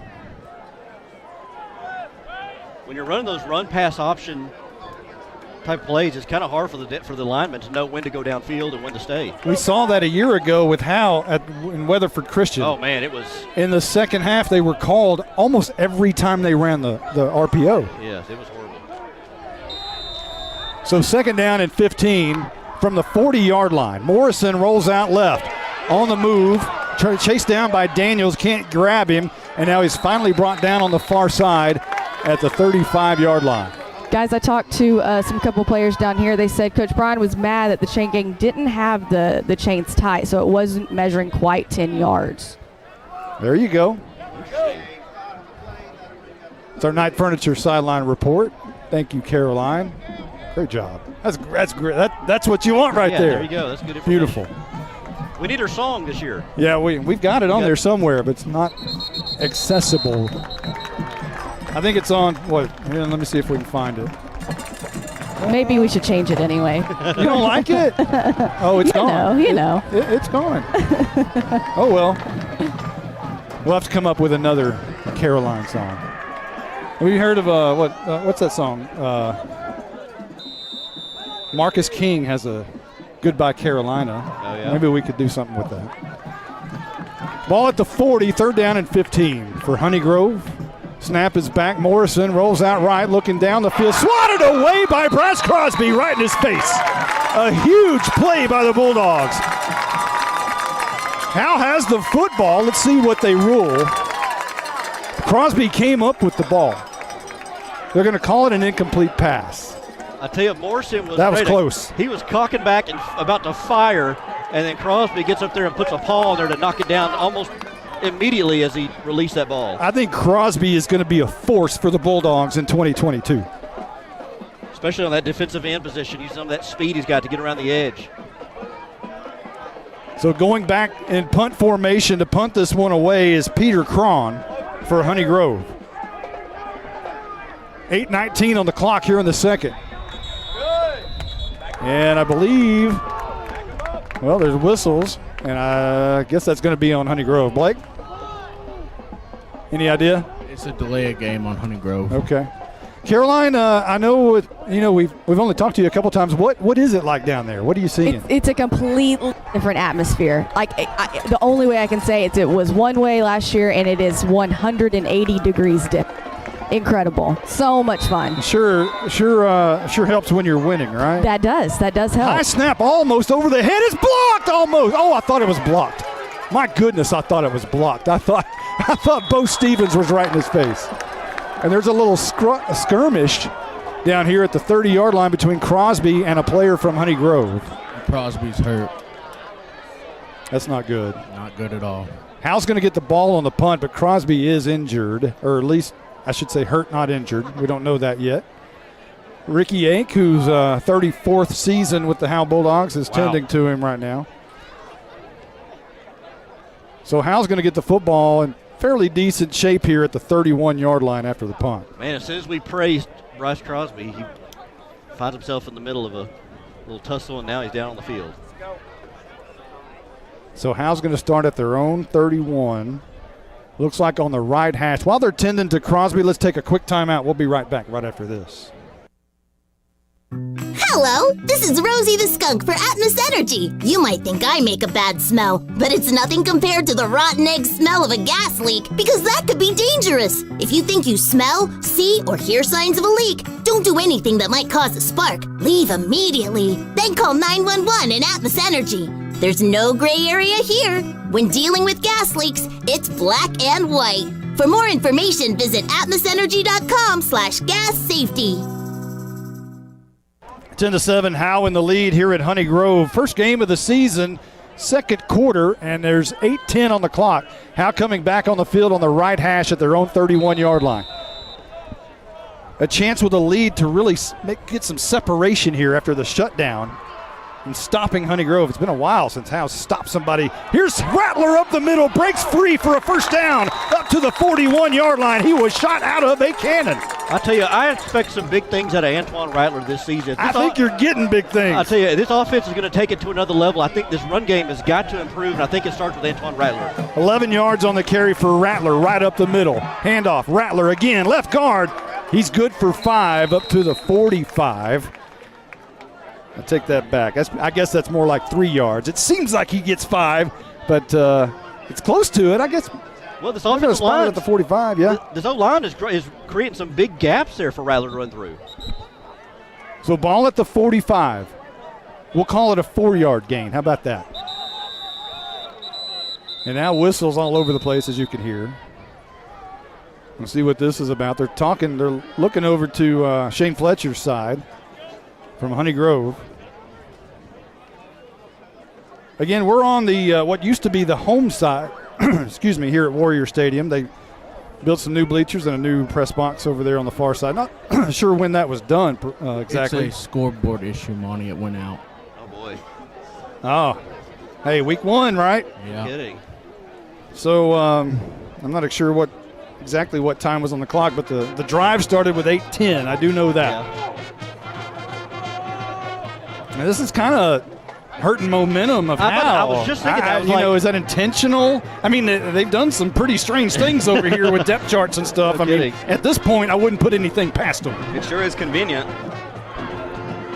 Maybe this is the competitive edge that they were worried about. Hey, if they get up and they're driving, turn the board off real quick. That'll give us some time to recover. There you go. Not that I'm not accusing anyone, but hey, they didn't get depth charts, and you start to wonder about things. Ooh, we're going to have some mad Honey Grove fans. Oh, what's going on here? No, I'm just talking about y'all. Oh. Y'all's. Well, hey, they deserve it, right? No, okay. I didn't know. Scoreboard's back on. Okay, well, that's good. With the right score, man. No score. Let me see. Let me poke my head way out of the window so I can see it. It's 8:10 on the clock. That's not right because that's what we started with. I know we've run 3 plays since then. It's going down now. Okay, they're running it down. Let's see what we got. Okay, we're at the 8-minute mark. It's rolling. 7:59. I guess we're going to go ahead and get. Here we go. Here's Haley under pressure, throws it out. It's going to be dropped by Cooper Jones. They were trying to hit him on a little bubble screen on the inside screen, and it went in and out of his hands. So the scoreboard malfunction may have worked in favor of the Honey Grove Warriors, as it's going to be 3rd down and about 6. It took a little while to develop, and kind of dumped it off there to Cooper Jones, hit him right in the hands. I'm not sure how much he would have got. Of course, he's been getting a lot of yardage here lately. Haley in the gun, and they look over to the side. Murphy and Huff down here at the bottom. Howe now moving right to left. In the middle of the field, not on either hash, Ulmer and Jones up top. Howe in all white, black helmets. Haley, plenty of time, could have made a sandwich back there. Shoots it down for Jones, and it's incomplete. Overshot him by about 5 yards. And Haley puts both hands on his helmet as he knew he missed him, and now it's punt time for Howe. And the scoreboard malfunction, I guarantee you, played into that factor, played into that drive. Whether it was done on purpose or not, it definitely played into a factor because the Bulldogs had 2 pretty positive runs there by Antoine Rattler before the scoreboard went kaput. And I'll be honest, I'm not being accusatory. It worked like that Super Bowl with the Ravens and 49ers when the lights went out. Jones back to punt. And whistles before we can get underway. Let's see what this is. Is this a timeout by Honey Grove? And I think it is. We're going to take 1, 2. We'll be right back right after this. Austin Haley's coming to the sidelines. Oh, no. Let's hope Haley's okay. Caroline, can you get the mic in there? Coach, I'm starving. I can't keep going. But you're the starting quarterback. Coach, I can't help it. I need something quick. Hang on. Doreen, quick. Go to Sonic, get a burger, tots, and a shake. Make it an M&M blast. Doreen, make that an M&M blast. Large. Coach, I'm sorry, but Sonic of Howe is where you get great food and big smiles. It's not just good. I know, it's Sonic good. Hang on, Doreen, bring me some onion rings. Those things really bring the hammer down. Welcome back. We are at Honey Grove Warrior Stadium in the middle of absolutely nowhere. But a nice stadium over here. And Howe's coming back on the field. It's punt time for the Bulldogs. Honey Grove called a timeout right before it was snapped. They had 12 men on the field when they called a timeout. Huff to snap it. He will be the deep snapper here. The safety back is Carson Daniels. The snap. And Jones is going to run and boot it away. It's a low line drive kick, going to bounce, going to get a good roll inside the 25, 20, letting it roll near the 15, 14. trying to get it to roll a little bit more was Matt Hayes, trying to blow it like, what was that, Tony Randall back in the day. He's trying to fan it. Fan it to get it to roll a little bit more. So Honey Grove will take it deep in their own territory inside the 15 at the 14-yard line. No, they're going to give him that fanning yard back, I believe. Or they're going to give him the 14. That's at the 14. The fan worked. So right now there's 7:34 on the clock. And Honey Grove in the middle of the field at their own 14-yard line. Howe with a 10-7 lead. This is going to be Morris back in the game at quarterback. Flip out to Morris, Dion Morris. He's breaking tackles on the far sideline, being chased down and finally pushed out of bounds, but not until he got past the 40-yard line or right at it. A big gain of 36 yards from Morris to Morris. I think that was Morris to Pat, I believe. Oh, was it Pat? Yeah. Faked it, then went to the left side, and Pat had a lot of room and blockers ahead of him. Two receivers either side. Rylan Morris going to keep it over left tackle. Right through the middle, being chased down by Crosby. Makes a move and breaks the tackle. Now on the far side, breaks that tackle down at the 31-yard line. He is electric and special. Man, he is feeling it, and that kid is only a freshman. My gosh. So from the 40 to the 30. He will carry this program for the next 4 years. Yeah, they are going to be pretty good as long as he's on the field for a very long time. Ball at the, we'll call it the 30-yard line. Morris, handoff, and he's met right at the line of scrimmage, going down quickly into the arms of Garbrandt. That was Dion Morris, just a quick draw at the middle, and Garbrandt right there met him right behind the line of scrimmage. Put him behind the sticks. That might have actually, was it Garbrandt or Tank Turner? I'm not sure who that was. Might have been Tank Turner. Ball again at the 30. Turner. So flags and whistles. And this is going to be against Honey Grove. They'll back it up 5 to the 35-yard line. Fourth play of the drive for the Warriors. And the ball's actually going to rest at the 36. Left to right go the Warriors in their neon orange uniforms on the left hash. 17 on the play clock. Rylan Morris wants the snap. Claps his hands, drops back, throws right side. It's going to be caught, but going to a knee. No, it's incomplete. Not able to make the catch on the low throw was Dre Pat. And ball will rest again for third down at the 36-yard line. Morris isn't usually real comfortable throwing the ball. You can tell that was kind of off target to Pat. 3rd and 16 here. Now flags before this one gets underway. So Honey Grove, a little week one issues just like Howe had in the first quarter. Mm-hmm. It's Morris, Dion Morris in the backfield that's moving just a hair too early. And I thought it was on the last play he did, and then this time they caught him early and pushed him back 5. Now back at the 41-yard line. Still on the Howe side of the field, but now it's 3rd down and 21. Rylan Morris flushed down to the pocket, escapes Tank Turner. Now to the left is going to be finally brought down on the edge. A great tackle over there. I think that might be Braden Ulmer on the tackle. And it's 4th down and punt time for Honey Grove on back-to-back possessions. I tell you what, that was a textbook tackle there by Braden Ulmer. Open field against Rylan Morris. Hit him right at the waist, brought him right down immediately. Good crisp tackle. You can't teach speed, but you can teach fundamentals and crisp, clean tackling. That's what the Bulldogs did there. Hey, they're going for it on 4th and 20, or at least appeared to be. Rylan Morris, and now they're going to call a timeout, or they're going to send the punt team out there. They're going to call a timeout. We're going to take a quick one right now. We'll be right back. Here's some things to never mess with if you're not a trained professional. Caging a bulldog. Removing copperheads. And electricity. Oh! Don't get shocked. Call Rapid Electric. Rapid Electric is here for all your electrical needs. Just like you wouldn't try to become a pro boxer or president. Not a joke. You need a pro to keep your electricity humming. Don't get shocked. Rapid Electric serves the Grayson County area. Call them at 903-421-8100. Baker Air Conditioning and Heating has been in business in Howe for over 50 years. They even predate the volleyball program and the marching band. Norman Dickey was the new coach when they opened up. Baker Air Conditioning and Heating has been able to serve the good people of Howe and surrounding areas because, well, they're good people. If you've been told you need expensive repairs, get a second opinion with Baker Air Conditioning and Heating. Call 903-532-6255 or see them at 215 Denny Street. Baker Air Conditioning and Heating.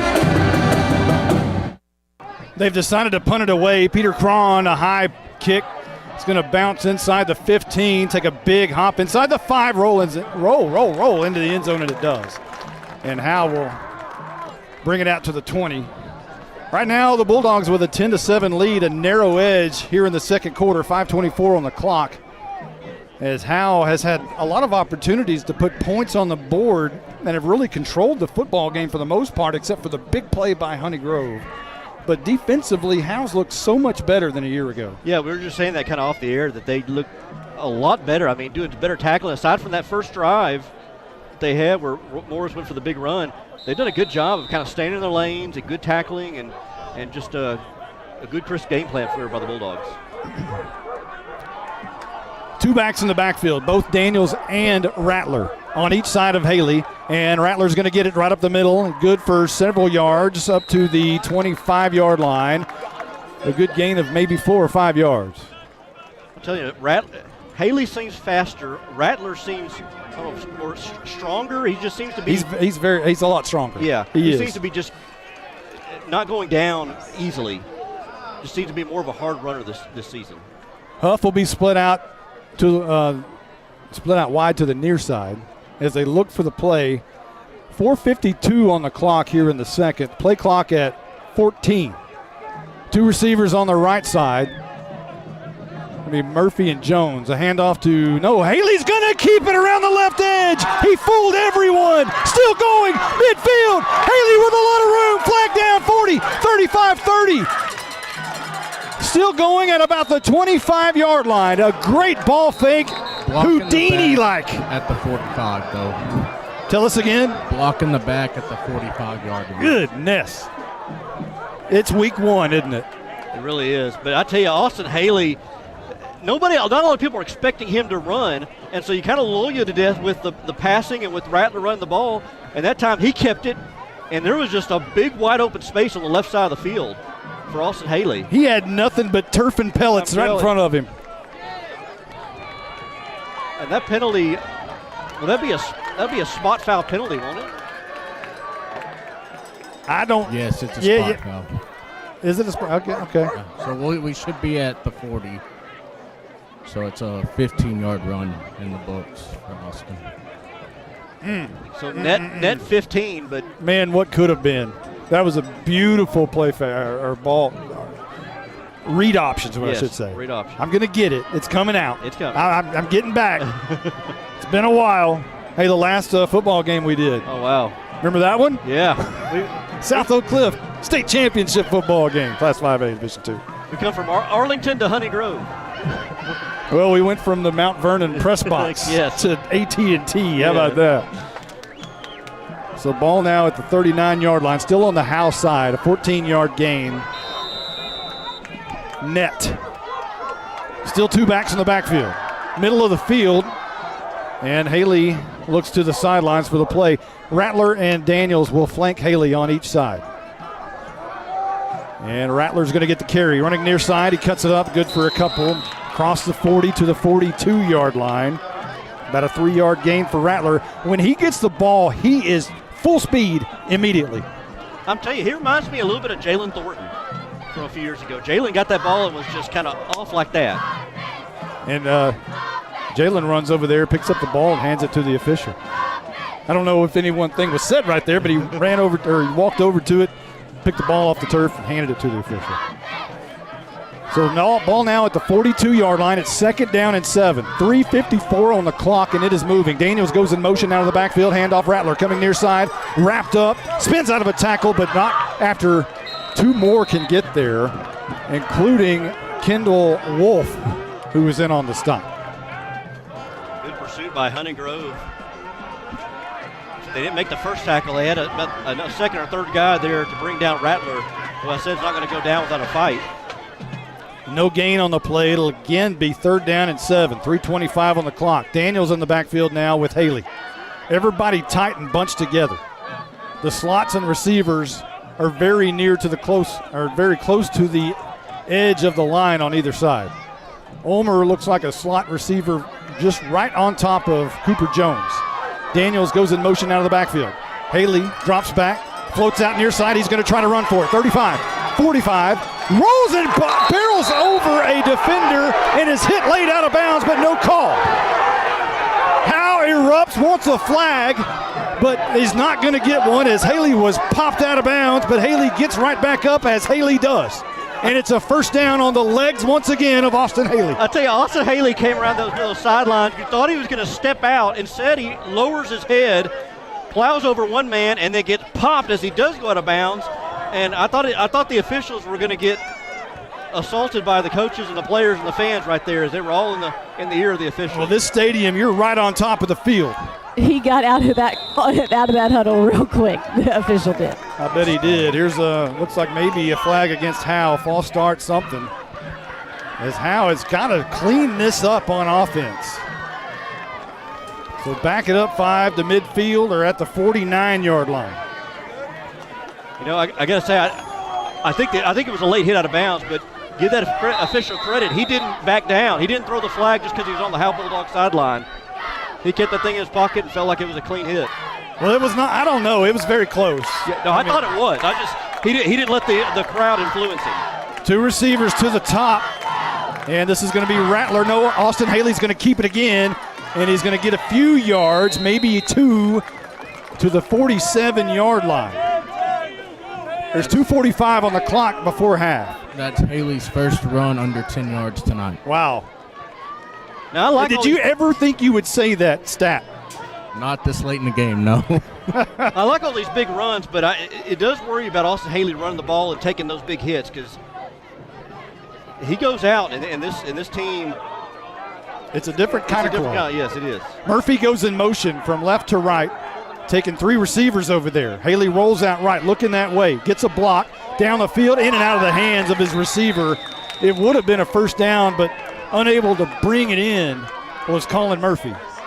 Just right over the top and out of his outstretched hands. There's 2:10 on the clock, and it's 3rd down and about 12. There was a little pepper on that throw by Austin.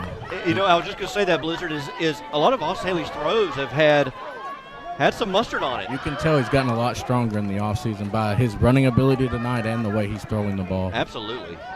And just the way he looks, too. He's a big kid now. He's not the little Austin Haley that you saw at 14 years old. Not that 14-year-old He's totally different. 5 on the play clock. They're letting it roll down.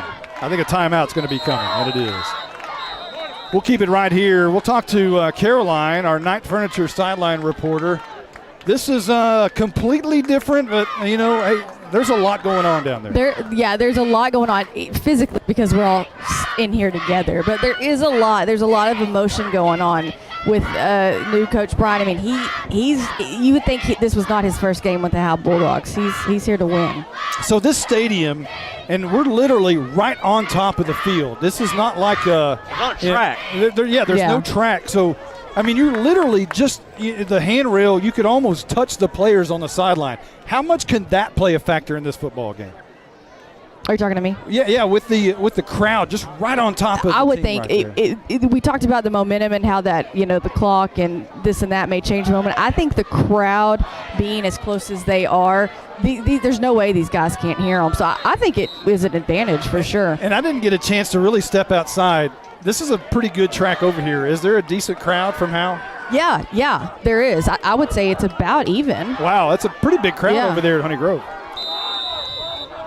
So 3rd down, and we'll call it 13. As 3 receivers are up top, 1 at the bottom, all alone is Huff. It's Murphy, Ulmer, and Cooper Jones up top. Howe looks to the sidelines for the play. 3 down linemen for Honey Grove. 2 backers. They're bringing 3. They're bringing 4. Haley flushed out of the pocket. Rolling right, looking downfield, and he's just going to fling it out of bounds. And it'll be incomplete. Are they going to call intentional there? He's got to fall down and just bite the clock there. Yeah, because that stops the clock. Yeah, and he was going to run out of bounds. He got to just go down. 2 minutes and 3 seconds on the clock, and yeah, I think there's something to that, Blizzard. And he was hit late again, and he's kind of wobbling coming back over here. He should be fine. He hit the Gatorade on the Honey Grove sideline pretty hard, though. So it'll be 4th down, and Cooper Jones is going to go back in punt formation as it's 4th down and 13. We're at the 2 minute and 3 second mark, and I would say just don't kick it to where it can be returned, please.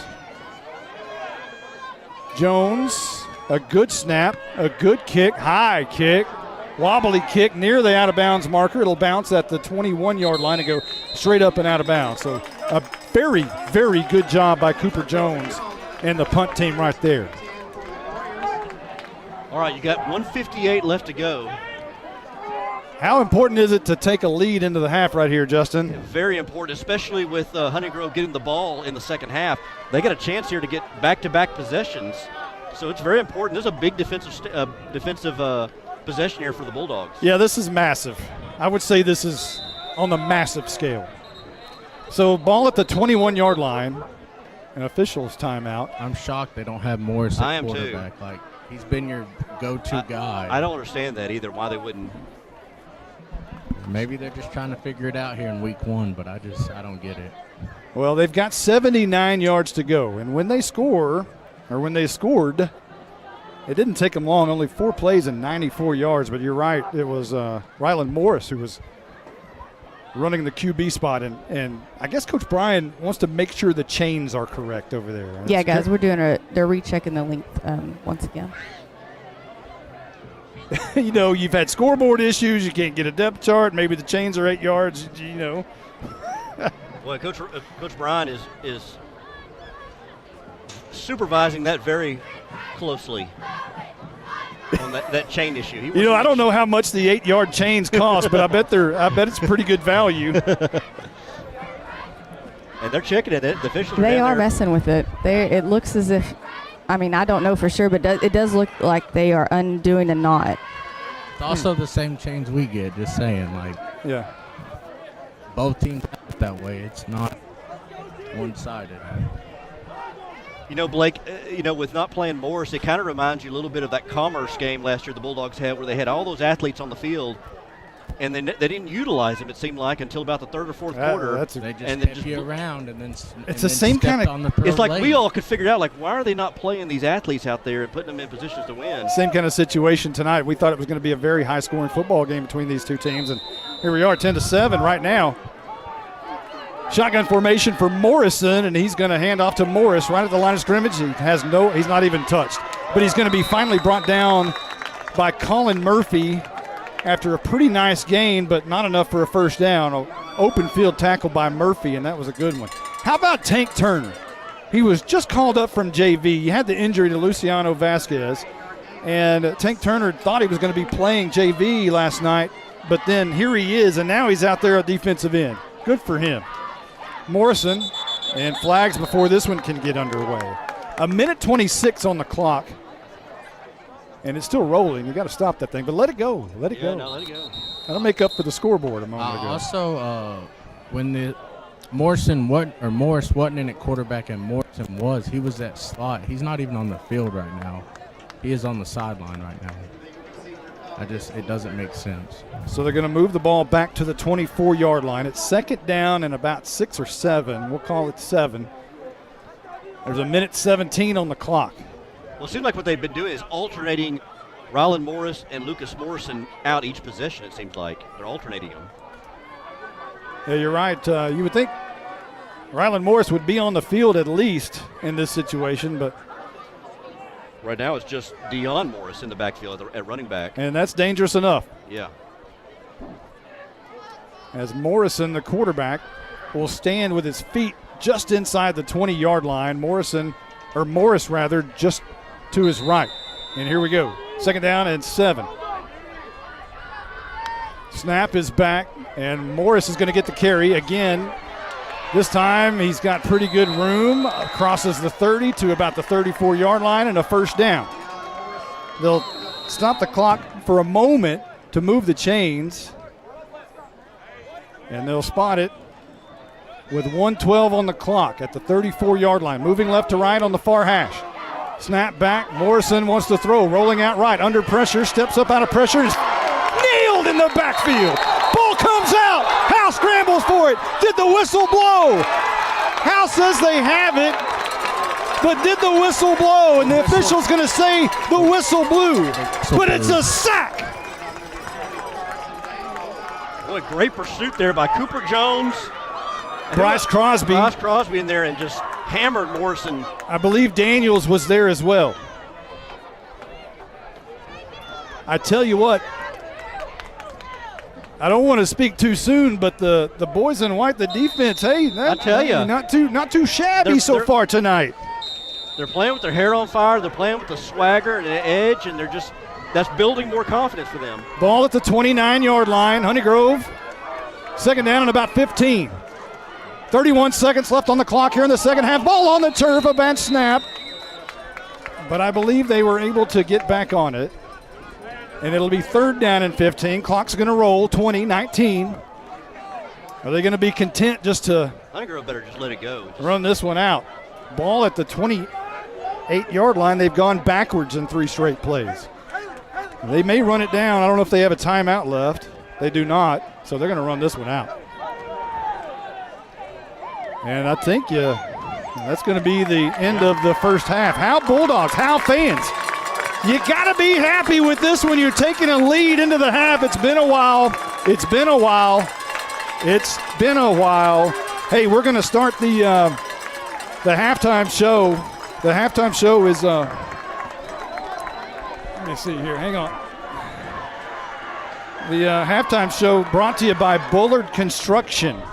New advertisers with us this year in 2022. Maybe they're going to be bringing us some good luck. It's 10-7. Howe in the lead at Honey Grove. We'll be back after this.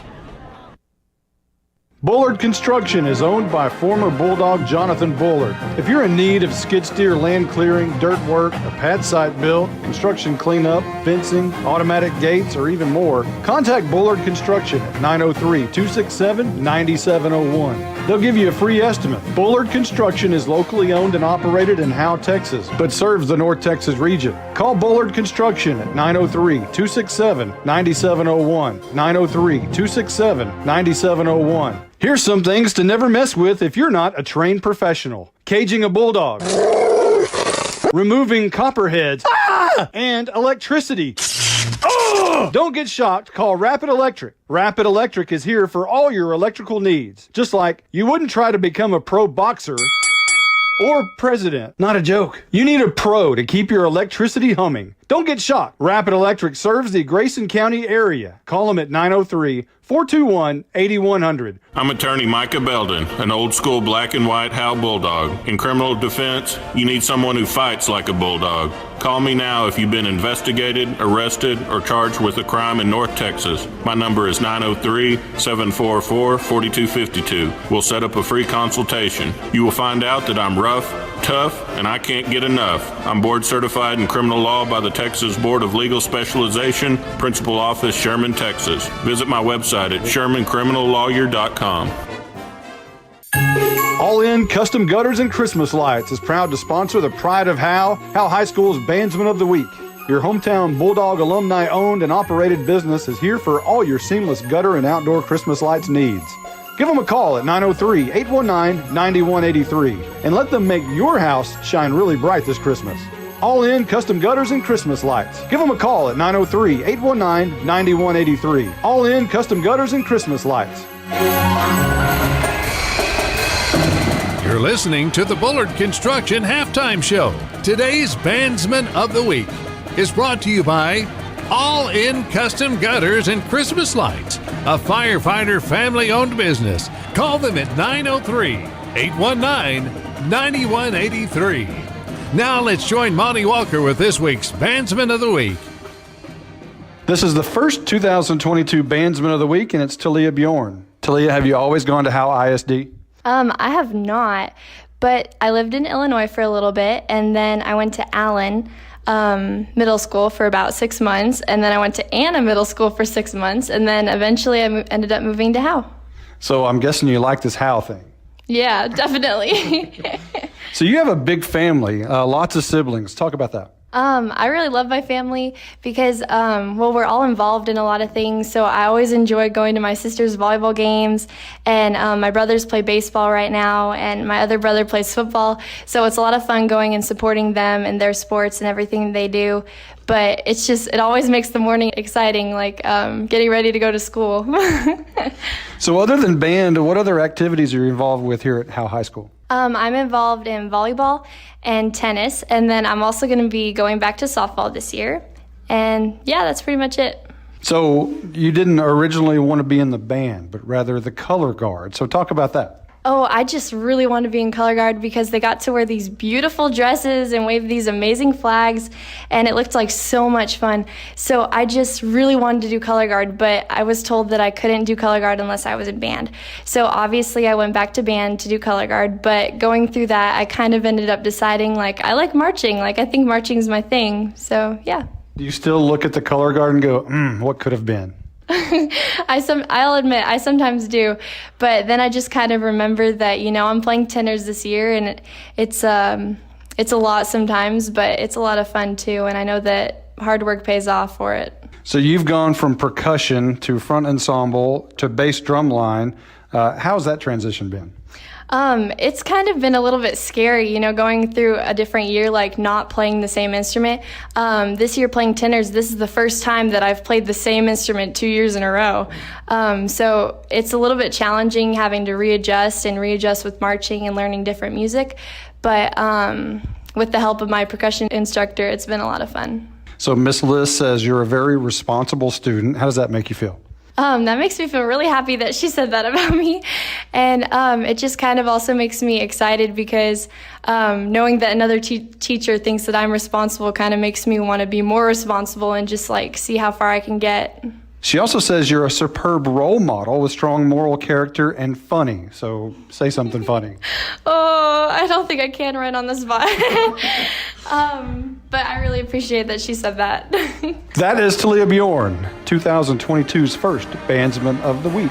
Today's Bandsman of the Week is brought to you by All In Custom Gutters and Christmas Lights, a firefighter family-owned business. Call them at 903-819-9183. You're listening to the Bullard Construction Halftime Show. For skid steer clearing, dirt work, and other construction, call Jonathan Bullard at 903-267-9701. Since 2011, Scoggins Funeral Home and Crematory has walked with hundreds of families through the most overwhelming time of their lives. Their job is simple: to make this season a little easier. What you can expect is a no-pressure, people-first philosophy, custom services for memorials that you'll remember forever, and reasonable pricing. Tommy and Bobby K. Scoggins have built a reputation over the past 30 years in the funeral business for making every family feel at home. Visit ScogginsFuneralHome.com or call 903-482-5225. Bullard Construction is owned by former Bulldog Jonathan Bullard. If you're in need of skid steer land clearing, dirt work, a pad site built, construction cleanup, fencing, automatic gates, or even more, contact Bullard Construction at 903-267-9701. They'll give you a free estimate. Bullard Construction is locally owned and operated in Howe, Texas, but serves the North Texas region. Call Bullard Construction at 903-267-9701. 903-267-9701. You might know that State Farm agent Corey Hernandez has great service. Corey is your good neighbor after all. But did you know State Farm has surprisingly great rates too? That's right. State Farm agent Corey Hernandez is here to help you select the right protection at the right price. Corey will make sure you understand your State Farm coverages so you'll know what to expect if the unexpected happens. Call State Farm agent Corey Hernandez at 903-893-8400 or visit insurancequotetexoma.com. When you want the real deal, like a good neighbor, State Farm is there. All In Custom Gutters and Christmas Lights is proud to sponsor the Pride of Howe High School's Bandsman of the Week. Your hometown Bulldog alumni owned and operated business is here for all your seamless gutter and outdoor Christmas lights needs. Give them a call at 903-819-9183 and let them make your house shine really bright this Christmas. All-in custom gutters and Christmas lights. Give them a call at 903-819-9183. All-in custom gutters and Christmas lights. You're listening to the Bullard Construction Halftime Show. Today's Lady Bulldogs Volleyball Spotlight is brought to you by Independent Financial. Now let's join Monty Walker with this week's Lady Bulldog. This week's Lady Bulldogs Volleyball Spotlight is Corey Bowes. Now, Corey, the first time I ever talked to you, it was about acing the STAR test, and you were in 6th grade. Do you remember that interview? Yes, I do. I think I may still have a copy of that. There were a few questions that I was really unsure about, so I just guessed on most of those. But I guess I'm a lucky guesser because... I'm sure you've aced the ACT or SAT by now, right? Yes, I definitely did very well on the ACT, but the SAT is something we're not going to talk about. So what's the difference in the two? Well, one just has math and English sections, and the other has like 5 different sections. All right, let's talk about some Star Wars stuff. You're a big Star Wars fan, or at least you were in the 6th grade. A lot of people in Howe know your house as the one that has all the Star Wars Christmas decorations as you come down 902. Is that something you help out with? Actually, no. I don't really do any of the light stuff. So who does that? My dad. My dad does it all. The whole thing? Yes, by himself. So how long does that take him? He puts it up over a course of a couple weeks, I think. So are you still a big fan of Star Wars and all that? You know, I like Star Wars, but my dad is definitely the one who's more into it. I'm still a nerd, but Star Wars is not my favorite thing. And everybody thinks it is, but it's because of my dad. So what have you moved on to now? What's replaced Star Wars? Well, I love Harry Potter, and I love The Hobbit, and those are the 2 main ones, I think. So you're involved with a lot of things at Howe High School. Tell us about your activities. So, obviously I'm a volleyball player. I'm in cheer. I play tennis, but that doesn't come around till the springtime. I'm going to play basketball again this year. And I'm in NHS, student council. I think that's it. Coach Anderson is the new volleyball coach. Talk about what she brings to the program. She is so positive. I think it's going to be a great season. She puts a lot of focus into effort, hard work, perseverance, and I think a lot of that is because she's survived cancer, and so she really knows the importance of never taking anything for granted and pushing through things that are tough, which I think is something our volleyball program really needed, and I think it's going to make a difference. Band is a really big part of what you do. How do you see that going this year? I think we're going to be great this year. I'm one of the assistant drum majors, and we have a really cool show. It's called Above. It's just about like the sky, the moon, and I think it's gonna be really cool. We're gonna be successful. What are plans after Howe High School for Corey Bowes? Undecided. I don't know, but I did just recently apply to LSU, which is where I really want to go to school. So as long as I can get enough scholarships to pay for it, I would love to go there. I just don't know what I want to study. That is our Lady Bulldogs Spotlight, Corey Bowes. Today's Lady Bulldogs Volleyball Spotlight is brought to you by Independent Financial. You're listening to the Bullard Construction Halftime Show. For skid steer clearing, dirt work, and other construction, call Jonathan Bullard at 903-267-9701. At Grayson Cullen Electric Cooperative, GCEC, we have been around for over 80 years and are governed by 7 principles: open and voluntary membership, democratic member control, members' economic participation, autonomy and independence, education, training, and information, cooperation among cooperatives, and concern for community. One of our communities is Howe, Texas, and GCEC is proud to support the Howe Bulldogs. This is Michelle Castle with Guild Mortgage, welcoming you to Howe Bulldogs football. Guild has been delivering on the promise of home to hundreds of thousands of people just like you for over 60 years. With a big heart and a desire to serve, we're committed to making life better in our communities. This is where we live, and we're committed to building it with you. Guild Mortgage Company, Equal Housing Opportunity. Company NMLS number 3274. Michelle Castle, NMLS number 231122. Branch address 714 North Travis Street, Sherman, Texas 75090. All loans subject to underwriter approval. Terms and conditions apply. Subject to change without notice. Constructions. Bullard Construction is owned by former Bulldog Jonathan Bullard. If you're in need of skid steer land clearing, dirt work, a pad site built, construction cleanup, fencing, automatic gates, or even more, contact Bullard Construction at 903-267-9701. They'll give you a free estimate. Bullard Construction is locally owned and operated in Howe, Texas, but serves the North Texas region. Call Bullard Construction at 903-267-9701. 903-267-9701. All In Custom Gutters and Christmas Lights is proud to sponsor the Pride of Howe High School's Bandsman of the Week. Your hometown Bulldog alumni owned and operated business is here for all your seamless gutter and outdoor Christmas lights needs. Give them a call at 903-819-9183 and let them make your house shine really bright this Christmas. All In Custom Gutters and Christmas Lights. Give them a call at 903-819-9183. All In Custom Gutters and Christmas Lights. You're listening to the Bullard Construction Halftime Show. For skid steer clearing, dirt work, and other construction, call Jonathan Bullard at 903-267-9701. Now let's go back to the stadium with Caroline Slauson, Justin White, Jake Roberts, and Blake Burnett. Hello, hello. We're back. Can you believe it? It's back to, for my year 4. I'm Caroline, by the way. Just in case no one knew that. We are here at Warrior Field, 10-7 at the halftime. Howe over Honey Grove. I love saying it. Man, it feels a while since we have been able to say that. For sure. Y'all have been talking up here a lot about how, Austin looks different, Antoine looks different. Everyone, and like I said, this is my fourth year. So when I started, he was a freshman, Haley. Now he's a senior. So now I'm seeing all these kids really grow, like this program grow, and they do look, man, they're just growing. They're different. They're faster. They're stronger. It is a great atmosphere down there. Well, I think, too, it's just getting into the weight room. Coach Brian is tried to do that. Not that Coach Jayling wasn't doing it before, but it's just all that hard work that they've had is kind of coming to fruition this year. They're looking like grown men out there running the ball. And, Bryce Crosby, the way he's hit, he looks a little bit bigger. Cooper Jones looks a little bit thicker. Everybody looks a little bit bigger, a little bit faster. Braden Ulmer, who I used to work at the school, so I met them that age when they were 7th grade. Okay. So now they're older, and BU is he is killing it out there. Yeah. I'm so proud of him.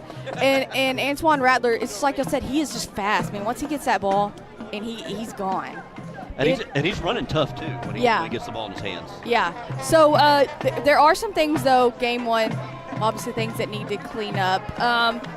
What do you think they are talking about in the locker room this halftime? Well, I know they're talking about they've left a lot of meat on the bone here. They had opportunities, I believe about 3 opportunities down there in the red zone that they could not. They got a touchdown. They did get a field goal out there first time, and then then a penalty. They've been down there 4 times. I have to get Blake to correct me on that, but they've had plenty of opportunities down there. They should have probably about 17 points on the board right now. Yeah. So they're lucky that Honey Grove's lucky that they're not the Bulldogs aren't ahead more, and the Bulldogs better be glad that Honey Grove has not played to their full potential. They've had some mistakes. Both sides of the ball have had some mistakes, some penalties, not being able to take advantage of opportunities. So, you kind of did just answer it, but on the flip side, what do you think Coach Fletcher's in there telling Honey Grove right now in the locker room? I think to cut down on the penalties, I think they're going to try to get Rylan Morris. I don't know why he's not in there more, and kind of hope they don't figure that out. But and they've got some athletes. Kind of hope they don't figure that out. And they got some athletes on the field. They got Dre Pat, the other Morris kid, Dion Morris, the brother, and so they got some playmakers on this field. And I think it's just not self-inflicted wounds. Turn the ball over and penalties. Yeah. Well, it is. It has been a great first half. I'm very excited, not only for the second half, but for the rest of the season. Let's go to Blake Burnett for stats for the first half. Yep. All right, we'll start with the Howe Bulldogs. Now, there's one thing I want to talk about. Now, if you'd have told me this before the game, that Austin Haley had 54 yards passing in the first half, and the Bulldogs would be winning that half, I would not have believed you. I don't think anyone in this stadium would have believed you. This offense goes as he goes, but today he's your leading rusher at the half with 6 carries for 64 yards on the ground and a touchdown. He's never been the leading rusher in a game in his 4-year career, and he has a chance to do that today. Antoine Rattler has 11 carries for 49 yards and just looks explosive every time he gets the ball. He's running hard. It takes 2 to 3 Honey Grove Warriors to bring him down each time. Cooper Jones in that wild dog package. I really like that new head coach Lance Bryan has put that in. Has 4 carries for 19 yards. It's a good short yardage play, and I believe when you get deep in the red zone, that will come out, and Cooper will get a chance at a few rushing touchdowns this year. Braden Ulmer is your leading receiver and has been very impressive today. He has 5 catches for 45 yards. Colin Murphy has 1 catch for 3 yards, and Cooper Jones 1 catch for 6 yards. And Austin is only 7 of 12 passing for 54 yards. Now on defense.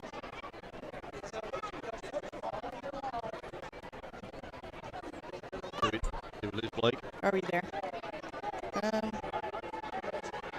Hello? Oh, there you are. There you are, Blake. Keep going. Where did y'all lose me at? Defense. Okay. Braden Ulmer has 4 tackles. Bryce Crosby 3 with a forced fumble, a sack, and a pass deflection. Probably been the most important defender for the Bulldogs tonight. Carson Daniels 2 tackles. Cooper Jones 3. Austin Haley 2. Tank Turner with 2, and Colin Murphy with 1. Antoine Rattler with 1. Malin Walker with 1. And Tristan Williams recovered the fumble forced by Bryce Crosby. For Honey Grove, we only have their offensive stats today so far. They have 1 completion. Rylan Morris is 1 of 3 for 36 yards. That completion went to Pat on a little screen pass. Morris has 5 carries for 97 yards and a touchdown and is by far the fastest kid on the field. Honey Grove, I don't know what you're doing not playing the kid more. It's very confusing. His older brother has 6 carries for 32 yards in Dion Morris, and the other quarterback, Morrison, has 3 carries for 9 yards. Those are all the stats for Honey Grove so far. They have not been on offense a whole lot tonight. All right, so we're going to take a short break, and then I think we're going to come back with some highlights of the game, and we'll check some scores around the area at the Bullard Construction Halftime Show, 10-17 at Warrior Field. Howe on top of Honey Grove. We'll be back in a little bit. Baker Air Conditioning and Heating has been in business in Howe for over 50 years. They even predate the volleyball program and the marching band. Norman Dickey was the new coach when they opened up. Baker Air Conditioning and Heating has been able to serve the good people of Howe and surrounding areas because, well, they're good people. If you've been told you need expensive repairs, get a second opinion with Baker Air Conditioning and Heating. Call 903-532-6255 or see them at 215 Denny Street. Baker Air Conditioning and Heating. Austin Haley's coming to the sidelines. Oh no, let's hope Haley's okay. Caroline, can you get the mic in there? Coach, I'm starving. I can't keep going. But you're the starting quarterback. Coach, I can't help it. I need something quick. Hang on. Doreen, quick. Go to Sonic, get a burger, tots, and a shake. Make it an M&M blast. Doreen, make that an M&M blast. Large. Coach, I'm sorry, but Sonic of Howe is where you get great food and big smiles. It's not just good. I know, it's Sonic good. Hang on, Doreen, bring me some onion rings. Those things really bring the hammer down. Welcome back to Warrior Stadium. Monty Walker along with Justin White, Blake Burnett, Caroline Slauson, and Jake Roberts. We are we're about to have, let me see, what happened to my, I think my level's about right. There we go. I think that's right. So we have some halftime highlights, right, from the first half. We have some highlights. Let me see, what do we have here? We've got the Howe. Let's see, the first drive of the game, Howe started at their own 34-yard line and drove 13 plays. Impressive 59-yard drive, but they couldn't punch it in the end zone, and it ended with this 25-yard field goal by Jonathan Garcia. 25-yard attempt from the right hash. The kick is up right down the middle and good. Welcome to varsity Howe Bulldogs, Jonathan Garcia. 3-0, the Howe Bulldogs lead early. Honey Grove. That took 6 minutes off the clock. They gave it back, or kicked off to Honey Grove, and Rylan Morris on his first touch in varsity action as a freshman fumbled the kickoff, and Howe got it back. But they weren't able to punch it in. Honey Grove got it, And 4 plays later, 94 yards later on the drive, it took 1:27 off the clock. Honey Grove took their first lead of the night on a 47-yard touchdown by Rylan Morris. Just wanted to throw it. Now he's going to tuck it and keep it, and he's got a lot of room. 30, look out. He's gone. 15, 10, 5. So much speed from Rylan Morris. And that gave Honey Grove a 7-3 lead after the PAT with 2:11 left to go in the first quarter. Howe took it at their own 29-yard line and drove 6 plays, 71 yards, took 2 minutes and 51 seconds off the clock, and took the lead on an Austin Haley rushing touchdown. It's in the backfield. Handoff. No, Haley's going to keep it up the middle. He's in. It's touchdown time in Texas. Austin Haley, who usually does it with his arm, does it with his feet. And that was a 12-yard touchdown by Haley that gave Howe a 10-7 lead with 11:20 left to go in the second quarter. Early part of the second quarter. And then Honey Grove had to punt as it became a defensive battle. And we never thought we would say that, especially after last year. But what we had in the second quarter after the Austin Haley touchdown was a punt, and then the time expired on Honey Grove. So not much action, a lot of flags. We did see a lot of flags. Jake Roberts, if you want to dial in here with me, we did have a lot of flags in the first half. Got to clean that up a little bit, but overall, pretty good performance here by the Howe Bulldogs in the first half. Well, yeah, and you can see, it's just a much better atmosphere here for Howe, and they're all the fans. There's a lot of people here. There's a pretty vibrant student section over there. They're all going crazy. They're all in construction uniforms over there, I see. Not quite sure what that's about, but just the whole feel is so much better than last year.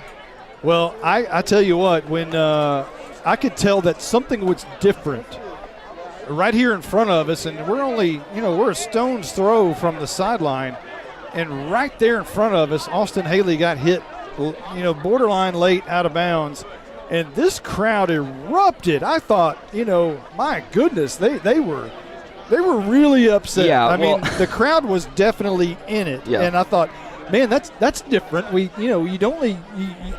get a reaation, but they were really into the game here, and that's different. Well, I think it's been a while. Well, you see that for two reasons. One, the year's different. I mean, there's so much more anticipation for Howe this year, and they've been preparing for this year for a long time. They've been ready for this year, so everyone's extremely excited. And then two, we are right on top of the field, as you've been saying, and I mean, they saw it. It was right there, just in front of us, and they were frustrated. You hit the mark right there about this team, and they've been waiting on this team, and that is exactly right. This team, if you go back in 5th and 6th grade, when these two teams were together in 5th and 6th grade, they were really, really, really special. They were a game away from the championship. They got beat by Bells in the semifinal, but you knew there's a lot of talent there with those two classes, especially at the top. And if when you blend those two together, that's going to be something very special down the road if you have a competitive schedule and a chance to win.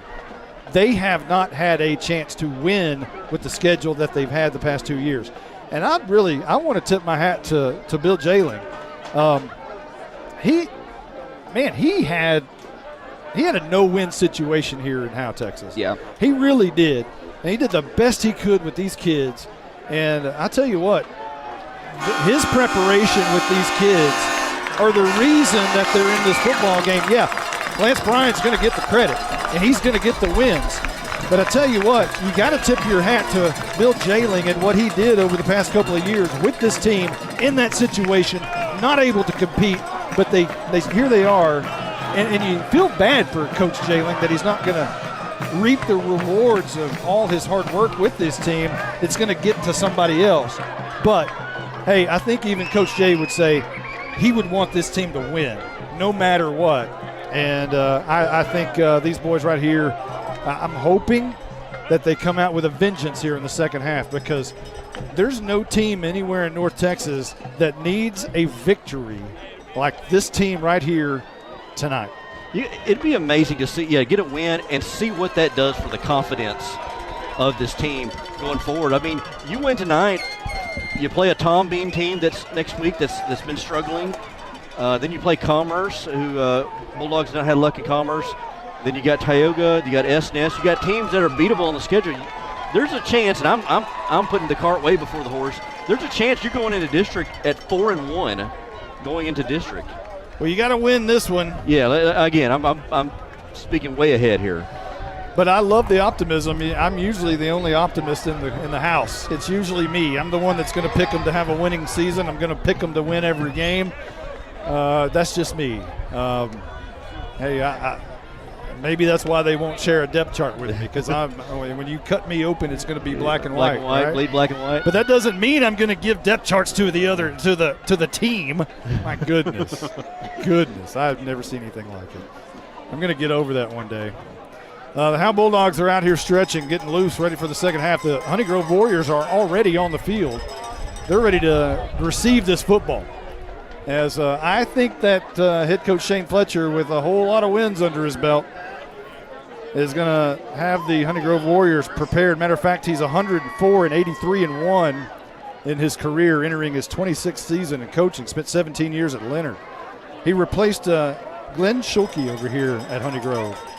During Fletcher's last 13 seasons at Leonard, the Tigers made the football postseason 11 times, highlighted by a trip to the state semifinals in 2013. Before he arrived at Leonard, they had last made the playoffs in 1998. So really good coach over there, Shane Fletcher. And we're just about ready for the second half as Howe runs on the field now. And it'll be Jonathan Garcia to boot away the Tech Wave kickoff. Anybody see a sighting of Rylan Morris? Is he on the field? He's standing on the 20-yard line. Okay. On the far side. It's a little dim over there, is it not? Yeah, he's on the far side. Seems like a little dim. Like it's a little dim. The lights are darker on that far side. Maybe not. Maybe it's just me. It does seem a little darker on that far side, yeah. Garcia towing it, stepping it off, and the ball falls off the tee, so he runs back up to reset it. And boy, there's a massive amount of speed ready to return this kick. You kind of hope you pooch this one. It's a high, kind of a pooch kick going to be taken at the 35-yard line, middle of the field. Finally brought down at the 47-yard line, just shy of midfield. And I believe that's Colin Murphy who made the tackle, perhaps. And somebody's getting up a little gimpy, which is Bo Stevens, as he's the sophomore running off the field just with a little bit of gimp in his step. Not too bad, but he's going to come off the field. So just underway here in the second half. The Warriors will have the football first, moving left to right. They're on the far hash. 2 men in the backfield. Or one man stands next to Morris, and this is going to be Morris keeping it. He's going to fake the jet sweep, going left side. Being chased down. He's slippery, hard to tackle, and finally goes down after about an 8 or 9 yard run. He's very special up there. Man, I tell you, he went to the left side and then went back the other way, and he's fast, but he's got a little bit of power behind him too. He took a couple of guys with him on that run. Hey, where did they start with the ball? Was it the 45? Is that right? I think it's 47. 47. Into Howe territory, and Honey Grove is going to jump off sides.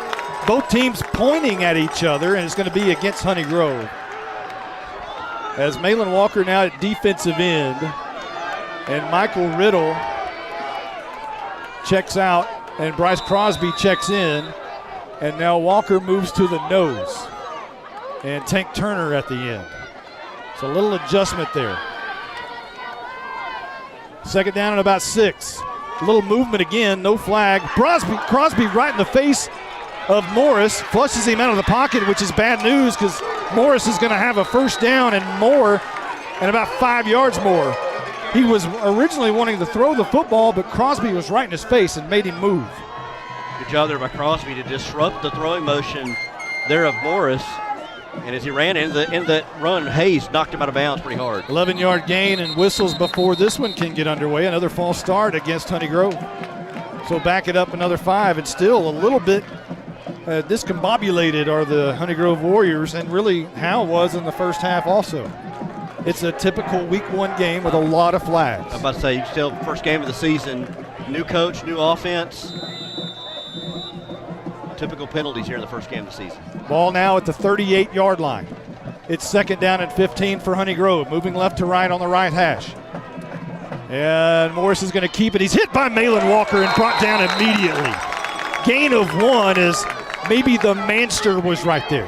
I tell you what, good job of Malin Walker shedding his block right there and playing that nose tackle and hit Morris pretty good. And Morris took him for a ride for about a yard, but good job there by Walker to hang on. Walker clapping his hands. He's changed to number 54 this year. Here's a pass down the field, knocked away by Austin Haley. He went up, skied for it, got his left paw on the ball and knocked it away. It was a floater. Well, that ball was lofted in the air and stayed there for a little while, and good job there, Austin Haley, kind of, as you said, slap it away. I was talking earlier about Malin Walker switching numbers to 54. He's had a picture of Randy White, an autographed picture of Randy White, hanging in his room since he was about 8 years old. The Manster clapping his hands. And Morris wants to throw a swing back pass. It's incomplete. Actually, a lineman touched it. It might have been a lineman eligible, a tackle eligible. No, that wasn't a. That looks like a lineman, but it's not. That's a back. That's a tight end. But it's an incomplete pass, and Howe has an injured player down. Stevens is hurt pretty bad, it looks like. Who is that? Bo Stevens. He was limping earlier. Oh, look, that may be a cramp. He's got a cramp, yep. It's that time of year, too. It is. What do we talk about every year when it comes to cramps? The pickle juice. Here we go. Yeah. Who made that famous? Was it Madden? I thought it was the Eagles. It was the Eagles, yeah, for sure. Yeah, so working on a cramp on Bo Stevens. But, again, defensively, don't want to speak too early, but Howe looking much better than 2021 or 2020, right? Yeah, I feel like they're playing pretty sound, disciplined football. You're not going to beat Morris in a race, but you can put yourself in a good position and gang tackle and everybody run to the ball. And what they're doing is, I don't know if the Bulldog defense are doing it or they're selecting it on offense. Morris is turning more into a passer, and that's something he's not one of his strong points. You know, we talked about Blizzard cracked me up during the halftime show that no one in the house would think that Austin Haley would have more rushing yards than passing yards at the half.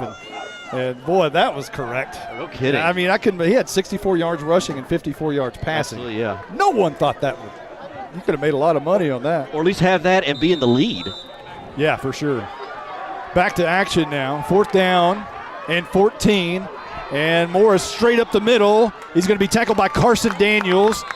And he's going to be shy, I believe. And it's a turnover on down. It's a great job by the Howe defense to hold on 4th and 14 with the slippery Rylan Morris. I tell you, Morris, he got real close to that first down marker, but good job by the Bulldogs to stop him short. I thought somebody moved early in the backfield again, but no call. But this defense, the cliche bend but do not break, they did that here on this drive. And now let's get the offense to come in and capitalize on that turnover on downs. And Howe will start at their own 27-yard line. Moving right to left, ball on the left hash.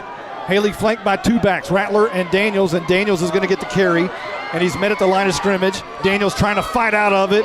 2 or 3 defenders finally wrestle him down. At about the 25-yard line is where they're going to spot him, so that's going to be a loss of a couple for Daniels. Carson Daniels, I tell you, yards have been hard to come by for him tonight. I've talked about it last year. I would love to see a 1-2 punch with Carson Daniels and Antoine Rattler, but you just haven't seen it with Daniels tonight. He just had a tough time getting anything to any yardage. Daniels checks out of the game. Braden Ulmer checks in. Ulmer's going to be split out wide to the top. Murphy and Ulmer basically switch positions. Here's Rattler on the carry, a wrong right tackle, and he's going to gain probably 5 or 6, but there's a flag down on the far side. And that may be coming against Howe, and I think it is. So both teams trying to false start each other tonight, and I think that's the call. Yep, that's the call. So wipe out the nice run by Rattler. And we'll see where they spot this ball. They keep walking back. You sure this was what it was? It was spotted at the 20, so I guess that's right. Yeah, false start. So it will be second down and 17. There's 9:17 on the clock. And we're in the third. 10-7, Howe in the lead. Haley in the gun, Rattler to his left. Now they stop and all stand up. And they look to the side. Do you like that? I kind of like it. Kind of get a chance to survey the defense and make a good call. 3 receivers again up top. And Haley's going to pull it from Rattler, throw down the field, and he just underthrew his intended receiver, Ulmer. He threw it a little too low, and he knows it. He puts both hands up over his face mask. Haley does, as he knows he missed it. And it'll be third down at 17. Yeah, that run-pass option, fake the run to Rattler, and then try to hit that slant across the middle was just a little bit low and ahead of the receiver. Well, every time you have a chance to really separate yourself in this game, they can't do it. They just can't seem to make that separation. Watch for Rylan Morris off the edge here. Yeah, he looks like he's coming. Morris, now he backs off. Haley rolling out right. Throws it deep down the field, and it's going to be incomplete. But there's a flag down as Ulmer was mangled at the 40. Yeah, I believe that was Lucas Morrison who kind of pushed in the back maybe. Morrison or... It was definitely early contact. Anthony Whitman, one of the two. Was that Ulmer they got interfered with? He got pushed in the back. It was Ulmer. It was Ulmer got pushed in the back as the ball went over his head. And tell you what, talk about a bailout for the Bulldogs. Yeah, that's a huge play. You put an asterisk by that one if you're Honey Grove. As Howe now has a fresh set of downs at the 35-yard line. I may put an asterisk by that on my books right here. It's a big play. A third and long and get bailed out and get a fresh set of downs. Daniels and Rattler both in the game now. Straddle. Austin Haley in the gun. Haley is going to hand off to Rattler, trying to escape. Does for a moment. Gains 2 or 3 to the 30, maybe 1 to the 36-yard line. Seemed like on that RPO right there, he held it in the belly of Rattler maybe a little too long and gave time for the defense to kind of collapse, and then made the decision to let Rattler keep it. Is it time for a big play? I think so. 8:22 and rolling here in the third quarter. Howe up 10-7. Now a big play, Austin Haley run or a pass downfield? It's time to air it out. Oh, mama. Haley in the gun. And he's going to fake the hand. He's going to run it around the right edge.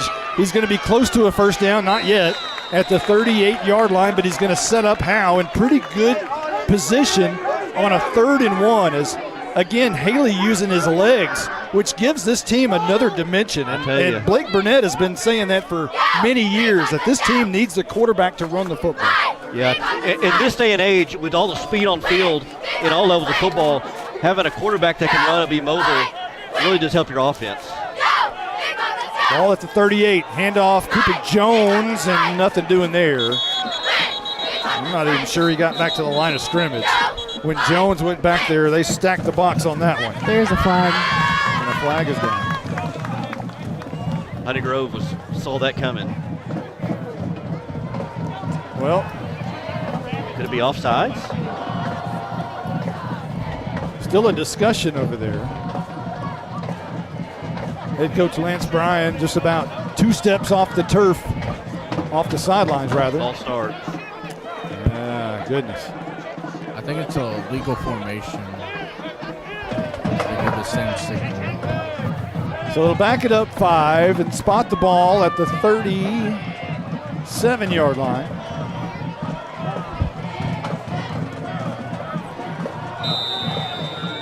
So it'll be 3rd down and 7. Big play here for Howe. You gotta find a way to convert this right here. Rattler comes off the field, maybe holding his hip or something, but it looks like he's okay. 3 receivers near side. Jones up top. Haley rolls near side. Right in his face is a defender, and he goes down. Haley's sacked back to the 25-yard line. A punt now. I tell you, he was rolling out and was trying to look downfield. He didn't have much time, and Brody Mahan was just barreling down on him and just trampled him in the backfield. So, as Blake said, it's 4th down, 19, and definitely punt time now as Jones will go back in punt formation. And this is dangerous because they're really good at special teams, talking about Honey Grove. Jones will stand with his toes on the 15-yard line. The punt almost was blocked. It's going to bounce shy of midfield, bounce straight up, and Ryan Huff is going to down it just shy of midfield at the 48-yard line. And Honey Grove will have excellent field position on the Howe side, starting this next drive with 6:28 on the clock, trailing Howe 10-7. Well, you're not able to convert that drive, and now you've given them pretty good field position on the Bulldogs side of the field. And I can't tell, and Rylan Morris is not, at least he's not a quarterback. I think he's over in the left slot. Morrison at quarterback, handoff to Morris, straight up the middle, or actually over left guard. He's going to be brought down by Garbrandt. Or is that Walker? It was Malin Walker. So ball now at the 41. I get 64 and 54 mixed up. It's hard to see. It shouldn't be hard to see with those big, huge black numbers, right? Can't complain about that, yeah. So ball at the 41. It's going to be a gain of about 5, or 6 rather. Second down and 4 coming up. Morrison with his feet on the 45 in the shotgun. Claps, gets it, handoff. Morris again trying to fight for yardage. Can't escape the tackle up the middle. And that one is going to be Tank Turner. And Matt Hayes in on the stop. So a nice play there. Takes it to the 39-yard line. Big play coming up right here. Third down and about 2. 5:28 on the clock. Morrison's going to do it himself. He stopped. Hit by Tank Turner and brought down. It's 4th down. Well, Tank Turner coming, shedding his block, coming through that line and getting a good tackle there behind the line of scrimmage. Just called up from the JV earlier this week and taking advantage of his opportunities. Man, he's had an outstanding game. They put Raylan in at quarterback here. So Raylan Morris at quarterback. And the ball's going to stay in his hands, you would think. Third down and 1. 4:47 on the clock here in the third. Howe with a 10-7 lead. Morris is going to run left side. Has the first down and more into the Howe secondary. Carey and Bryce Crosby and company down inside the 30 to the 26-yard line. They'll move the sticks. That kid is so dangerous. 13 yards. Yeah, he's not very big. He's probably about 5'10", 5'11". I mean, from here and just able to slip through tackles and just so fast. And again, he's got a little bit of power behind him. Slickery. He is. Slickery. Staying into quarterback handoff. Ball's on the turf. It's rolling around. Howe had it for a moment. I believe they do have it. Howe has the football on a fumble. That's the turnover you needed, and Howe's going to have to separate at some point. I'll tell you, there was something going on in the backfield. Nobody knew who had it. Quarterback thought he had it. Running back thought he had it. And next thing you know, the ball's on the carpet, and the Bulldogs recover and a chance to take advantage of another golden opportunity. You got to start. This is where you learn how to win football games. You got to score right here in order to figure out how to win. It's been so long, but a drive right here can really set you up and change the tone of this thing. Ball at the 29. 4:16 on the clock here in the third. Howe up 10-7. Haley, handoff, Rattler coming near side. He's got some room, shakes the defender. He's making another move up near the 40-yard line at the 38. A 10-yard run by Rattler. Man, I think that's the best run we've seen by Rattler. Broke to the outside, broke it back inside, and now he gets up limping after that. After that run. Oh no! Now he's down. Hopefully, just a cramp the way he. Well, let's hope so. He's very important to this drive. That's for certain. So the ball spotted at the 38-yard line. So make it a 9-yard run for Rattler.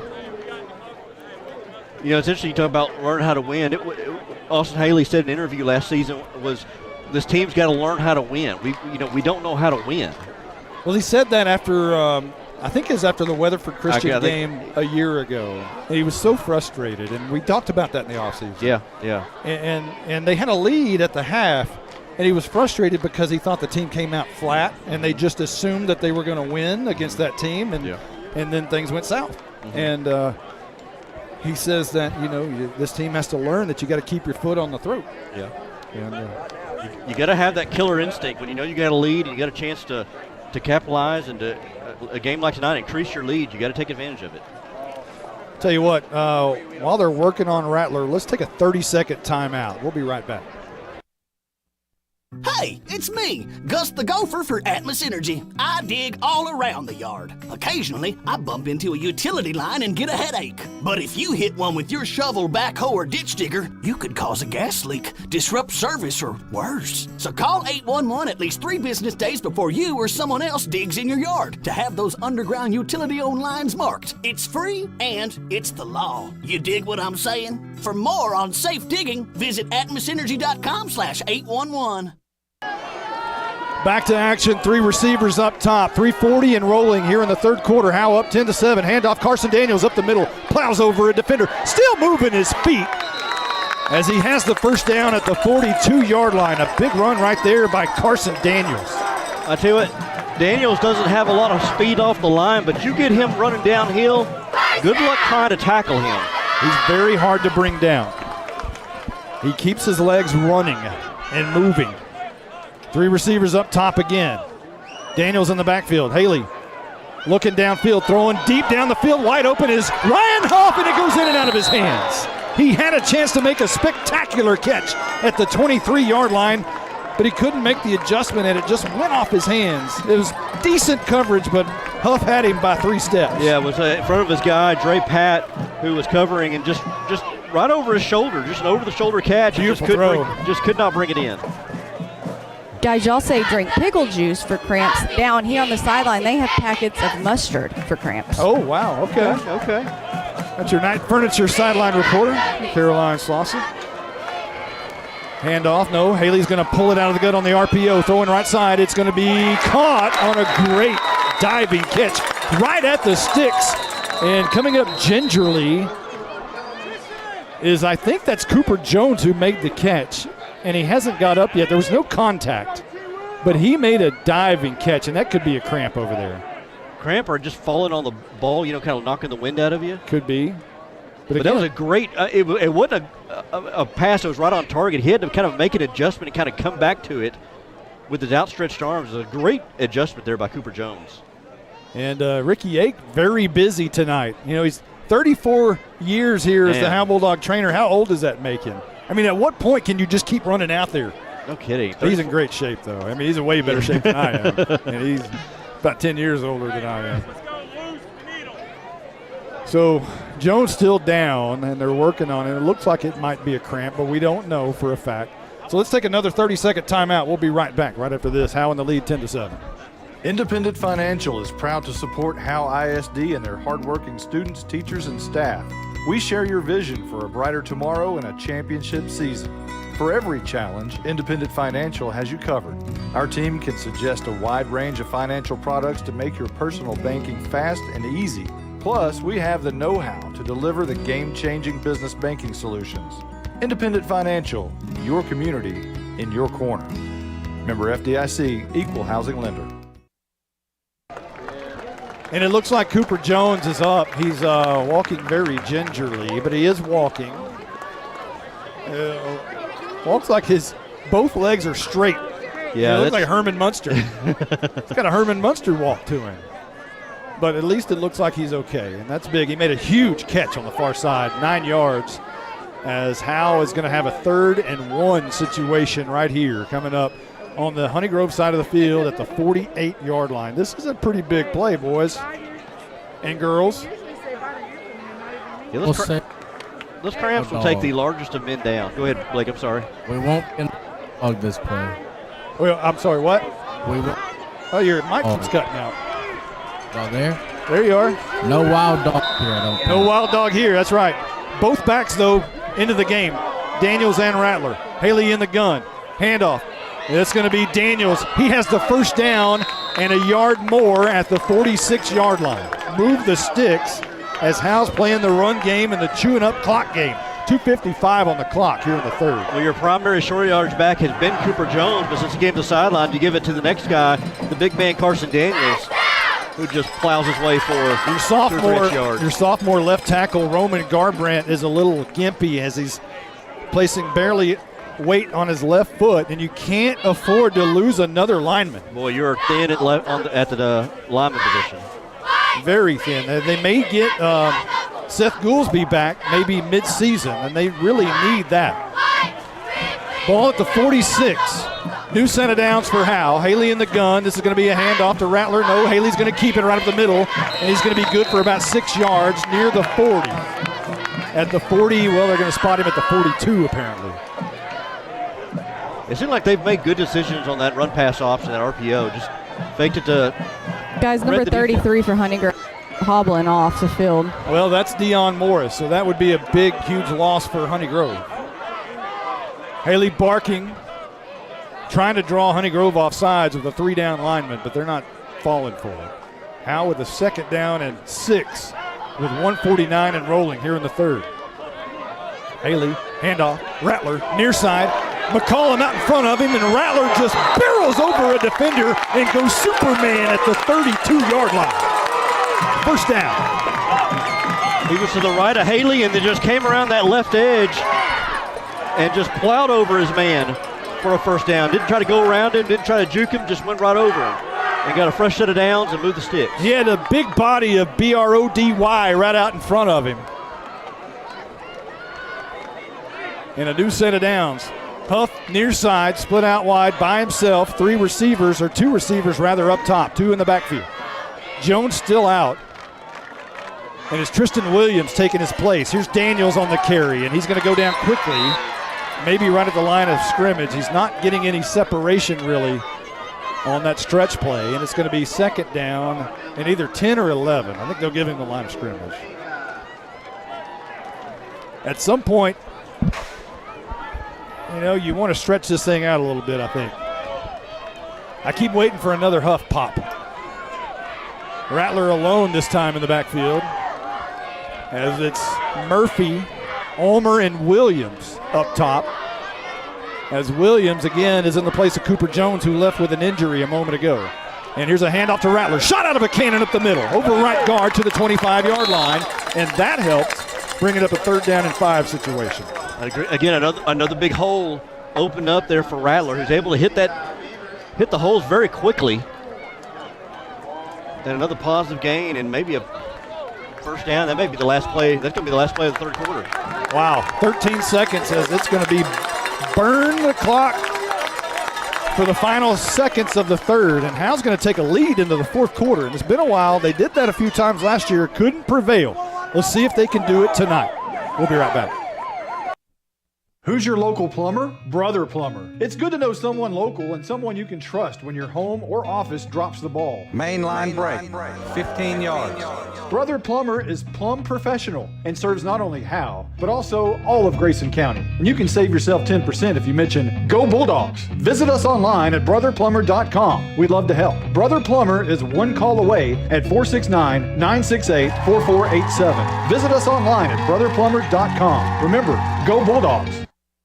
Hi, this is Matt Linder with Linda Hamill Insurance. Your home field is where everything happens. And I'm not talking about Bulldog Stadium. We're talking about your home, your car, and your life. For over 30 years, we've been offering bundle discounts on home, auto, and life. We offer Germania and Progressive insurance protection, as well as many others to suit your needs. Call us today at 903-965-4098 or come by and see us at 106 North Broadway in Bells, Texas. That's 903-965-4098. Howe's in the middle of a 10-play drive that started on their own 29-yard line. Now at the 25. And they're coming back out on the field.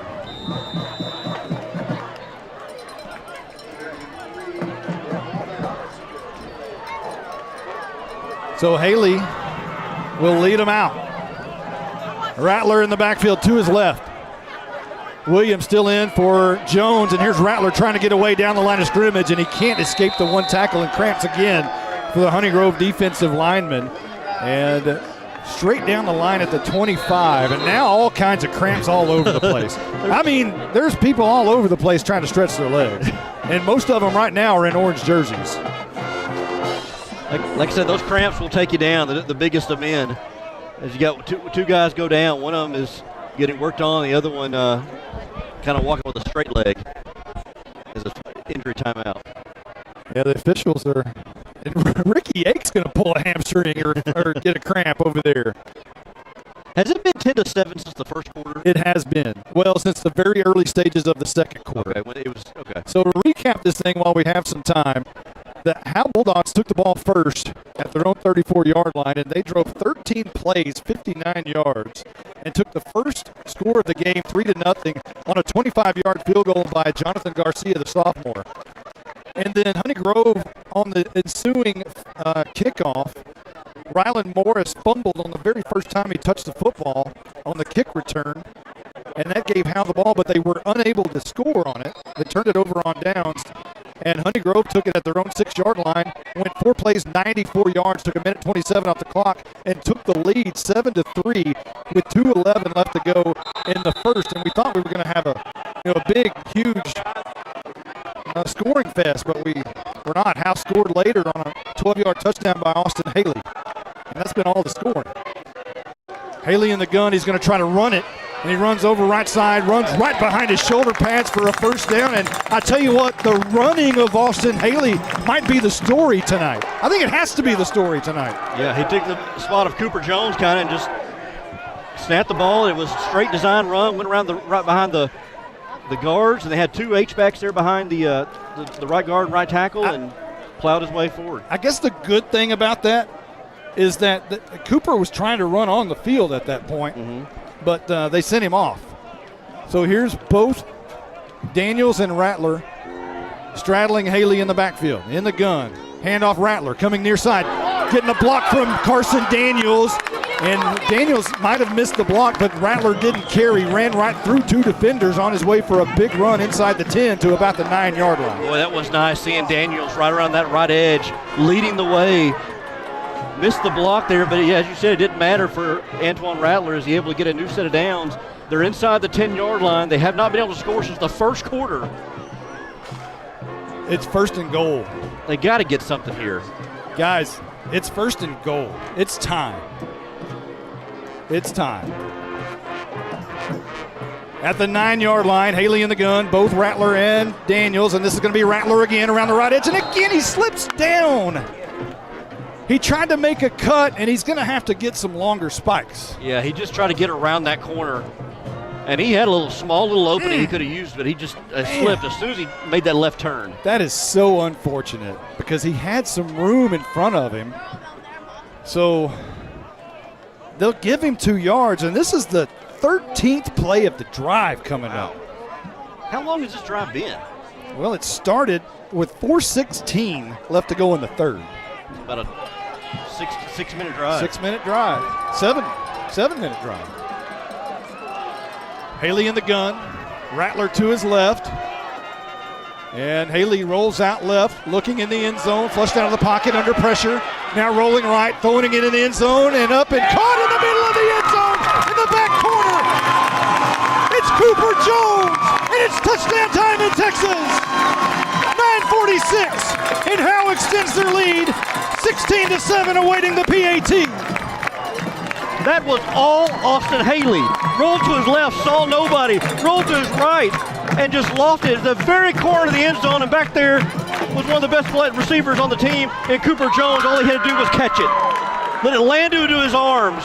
It was Romo-licious. Oh, it was great. It was a perfect throw, y'all. Like a rolled snap back for the PAT, but it's dug out by guess who? Mr. Third Baseman, shortstop Austin Haley, and Jonathan Garcia banks it through for the PAT. It's 17-7. Howe in the lead with 9:46 left to go in the game. This is Michelle Castle with Guild Mortgage, welcoming you to Howe Bulldogs football. Guild has been delivering on the promise of home to hundreds of thousands of people just like you for over 60 years. With a big heart and a desire to serve, we're committed to making life better in our communities. This is where we live, and we're committed to building it with you. Guild Mortgage Company, Equal Housing Opportunity Company, NMLS number 3274. Michelle Castle, NMLS number 231122. Branch address 714 North Travis Street, Sherman, Texas 75090. All loans subject to underwriter approval. Terms and conditions apply. Subject to change without notice. At Grayson Cullen Electric Cooperative, GCEC, we have been around for over 80 years and are governed by 7 principles: open and voluntary membership, democratic member control, members' economic participation, autonomy and independence, education, training, and information, cooperation among cooperatives, and concern for community. One of our communities is Howe, Texas, and GCEC is proud to support the Howe Bulldogs. Man alive. That was some beautiful football right there.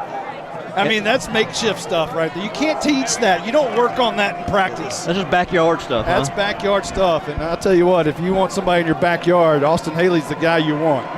The Tech Wave kickoff is just about to be underway as Garcia bangs it. It's a long kick, going to go deep. That's trouble, but dropping the football is Rylan Morris. Again, that might not be good for you, but he's going to be tackled at the 20-yard line. Howe says they have the football. There was a football, but Honey Grove recovered. So Morris has put it on the turf twice on kick return tonight as a freshman, and he's a superior athlete. Good job there by the Bulldogs, and it helped that Morris dropped the ball. It gave time for the Bulldog special teams to get down there, but good job by just staying in their lanes, not over pursuing, and just kind of gang tackling.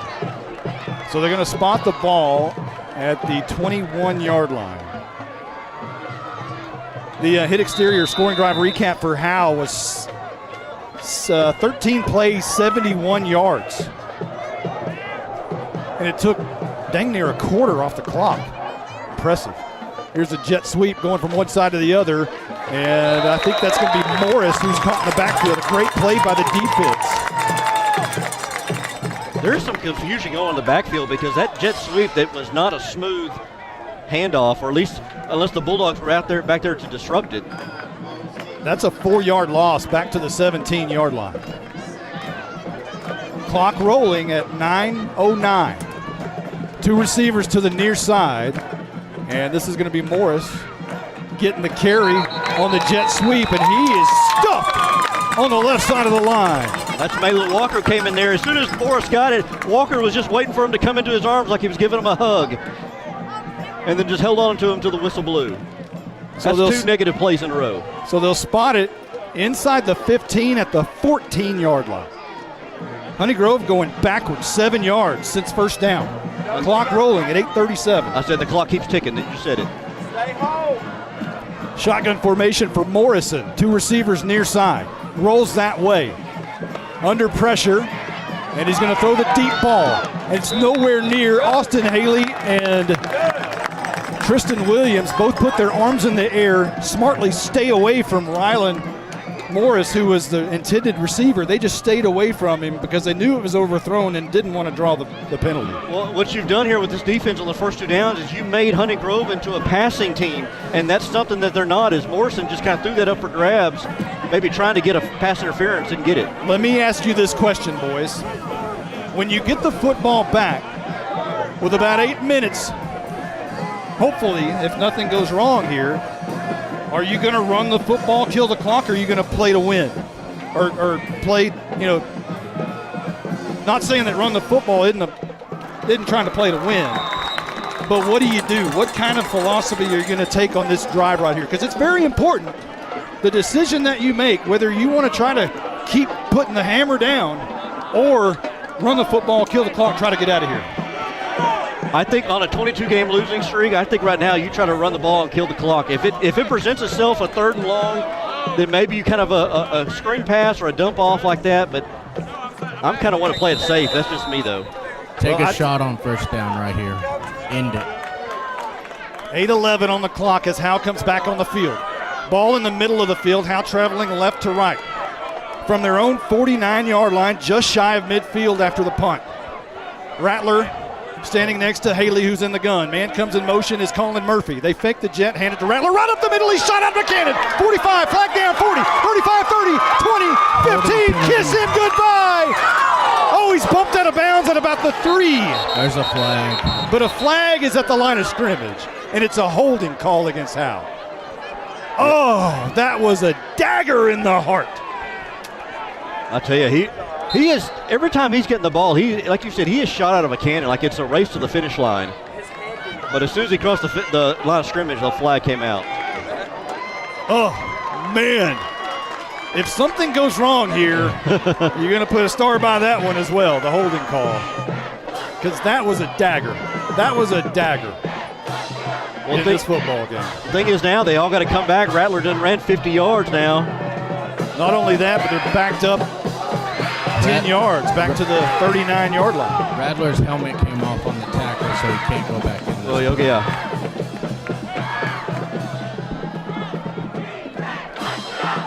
Right now, Daniels is into the game. They're waiting on the call. Offensive coordinator Zach Cater has done such a great job with this offense over the past 2 years. Just outstanding.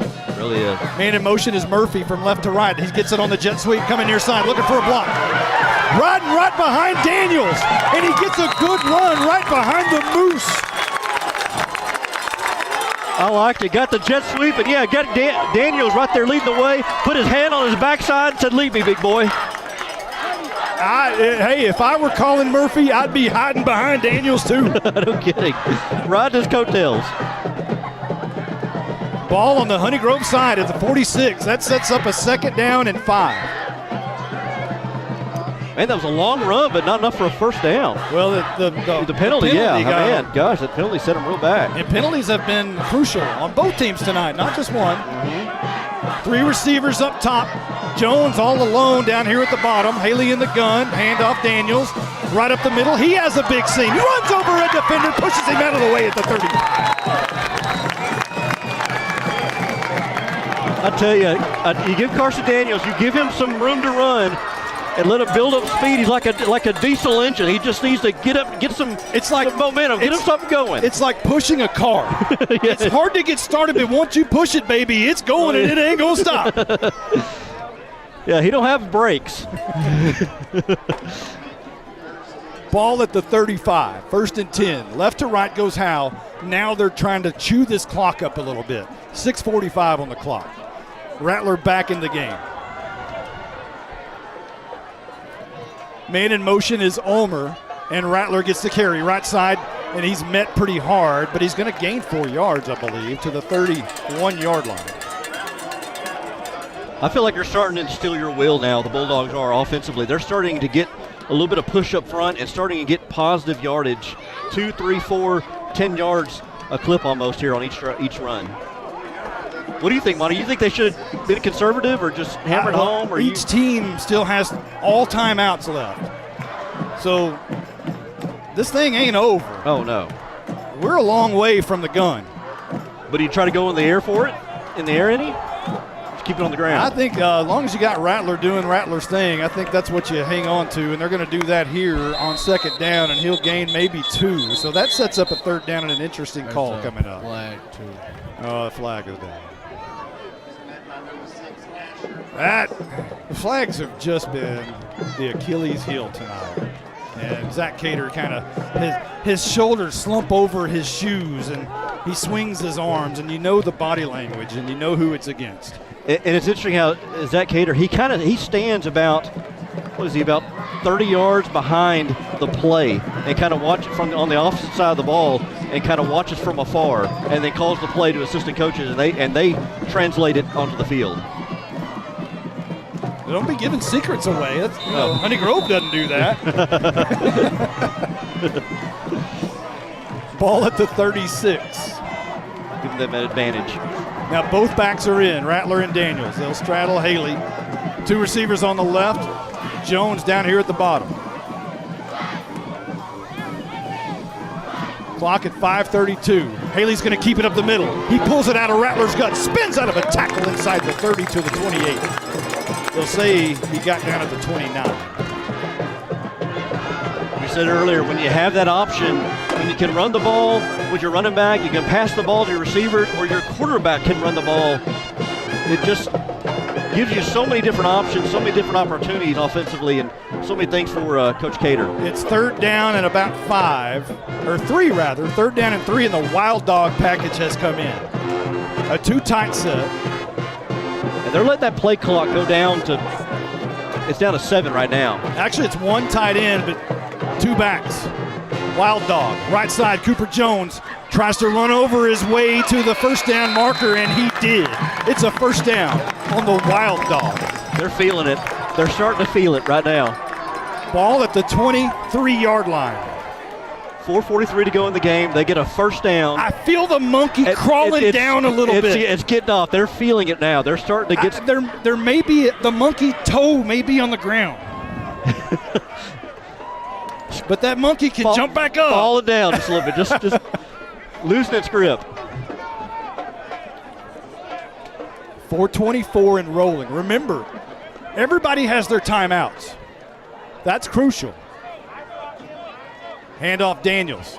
Over center. He fights through 1 tackle, makes his way to the 21. Minimal gain there, but does pick up a couple, and most importantly, chews up this clock and keeps it rolling. With the load that Carson Daniel brings and the aggressiveness that Antoine Rattler brings, I tell you, this Honey Grove Warrior defense, they're going to be tired of hitting people by the end of the game. It feels like they're already a little worn out on defense. How just pounding the ball at them, and it's almost like, hey, we don't want any more. I mean, no slight against Honey Grove at all, but this is a tough football game. It's very hot, and they've been on defense most of the night. This is going to be Rattler, and he makes a great move on the left side. He's got some more room inside the 10. Antoine Rattler has been huge, and that's another first down, and it's first down and goal. I tell you, yeah, he made a move, made a man miss that was coming right at him. Cut back inside and got a big gain on that. And you score here. I don't want to say anything yet, but it's don't say nothing. My mama will start texting me. So it's first and goal, and I think the ball's spotted right at the 10. Is that right? I think it's maybe the 11. Well, so it's not first and goal. It's first and 10 at the 11 then. And here's Haley going to keep it. It looked like a busted play. Haley just he looked like a squirrel. He didn't know whether he was going to go across the street or not. Hop, hop, hop, hop, hop, and he finally went down. I'm glad he went down because he had orange jerseys all around him. So finally a timeout called by Honey Grove. That's going to be their first.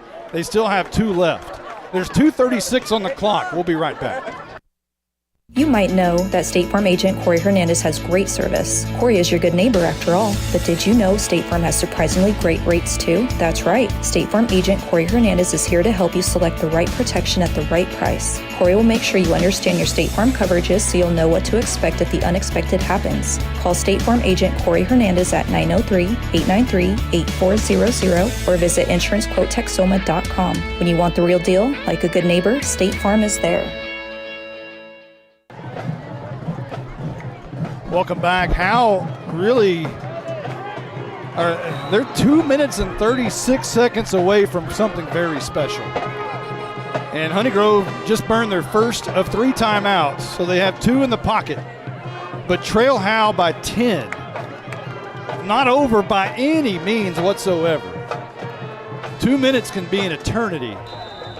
But Howe, if they can punch it in right here, as they're 10 yards away, would really make some noise as far as what they want to accomplish here. And here's the Wild Dog.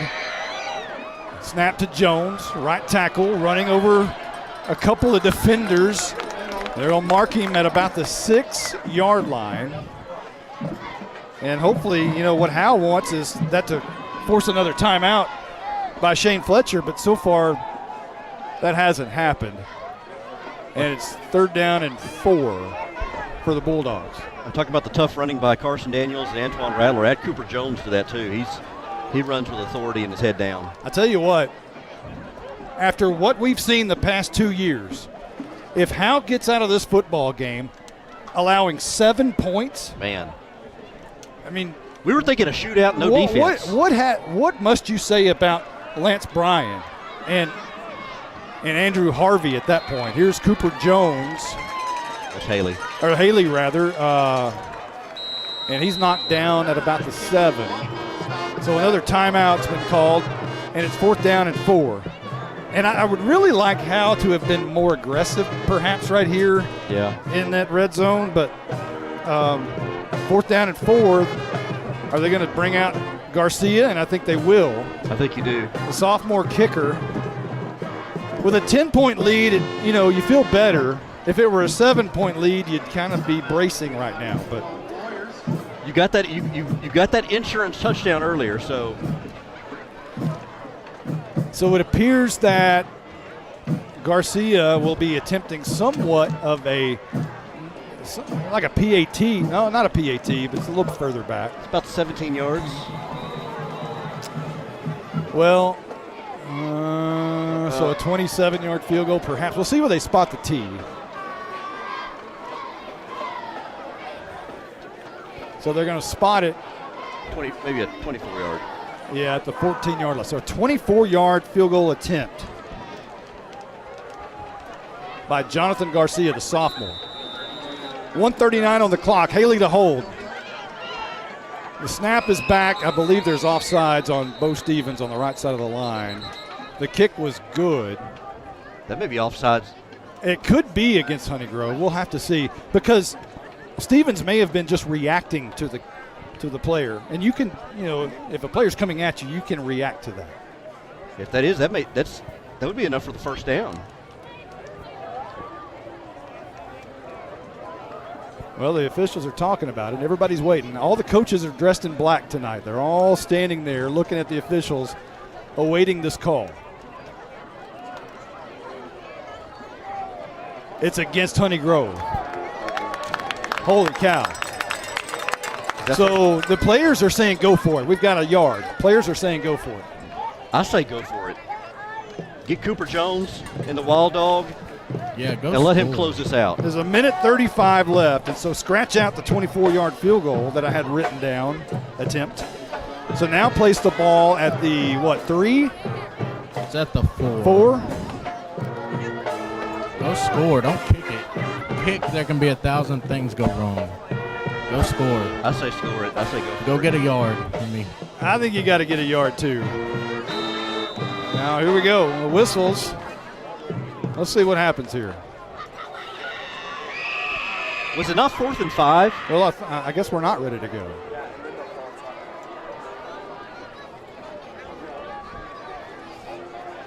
Well, we're still having some conversation. Caroline, do you know what anything's going on down there? Any idea? Now a timeout's been called.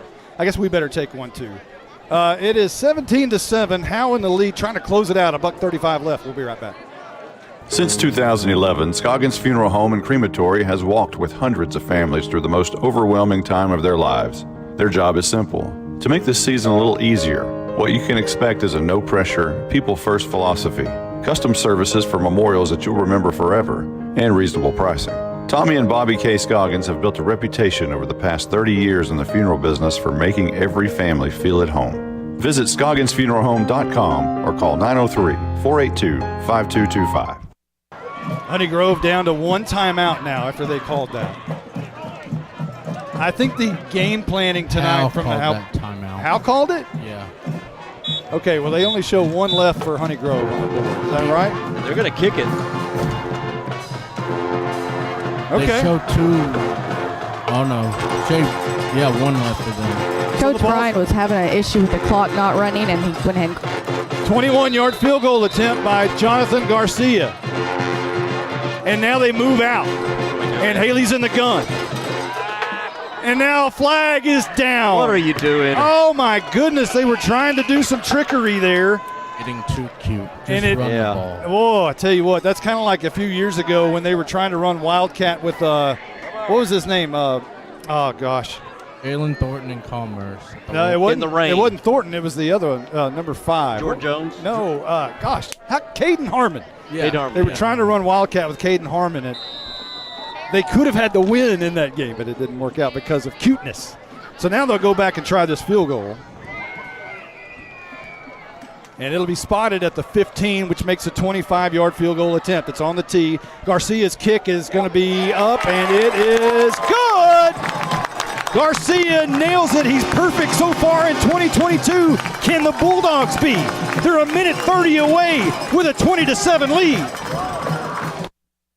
I'm attorney Micah Belden, an old-school black and white Howe Bulldog. In criminal defense, you need someone who fights like a Bulldog. Call me now if you've been investigated, arrested, or charged with a crime in North Texas. My number is 903-744-4252. We'll set up a free consultation. You will find out that I'm rough, tough, and I can't get enough. I'm board certified in criminal law by the Texas Board of Legal Specialization, Principal Office, Sherman, Texas. Visit my website at shermancriminallawyer.com.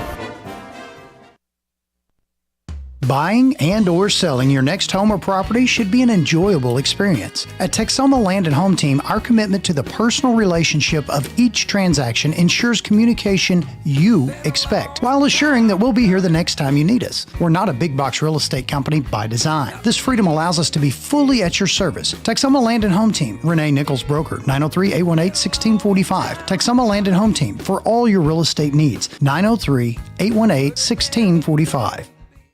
Y'all do know that I will be walking down to the field. Yes. Win, lose, or draw of this thing at some point.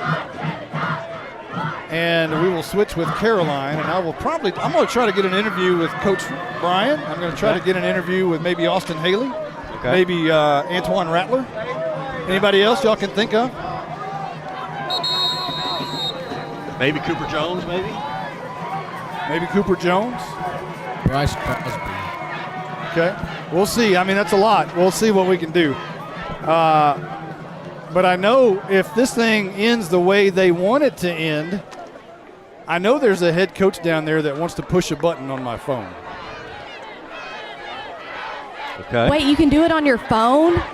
It can be done from my phone. Oh, yeah, that'd be great. So I'm a little jealous. His whole thing has been, what's his theme? Light it up. Light it up. If he's able to pull this off, he's going to realistically and physically be able to light it up. That's great. That is so cool. So how to kick off here? Get out of here with a win. At some point, something would have to be disastrous. And let's not hope for that. A minute 30 left to go in the game. Garcia, man, a big night tonight for the sophomore kicker. He boots this one again over there towards Morris. Why would you do that? Straight up the middle of the feed. He's got so much speed. He breaks tackles. On his way past midfield, still trying to break tackles, and finally Howe brings him down at the 43-yard line on their side, on the Howe side of the field.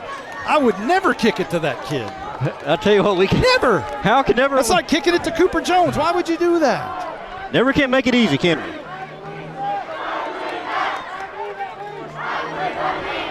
$1:16 to go. And one timeout left for Honey Grove. On the Howe side of the field at the 43-yard line. Morrison in at quarterback. Sends Morris in motion.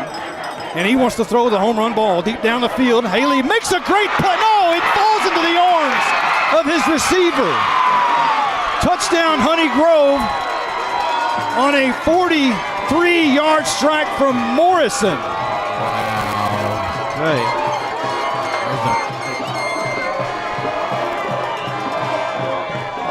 Who was on the receiving end of that? That was Pat.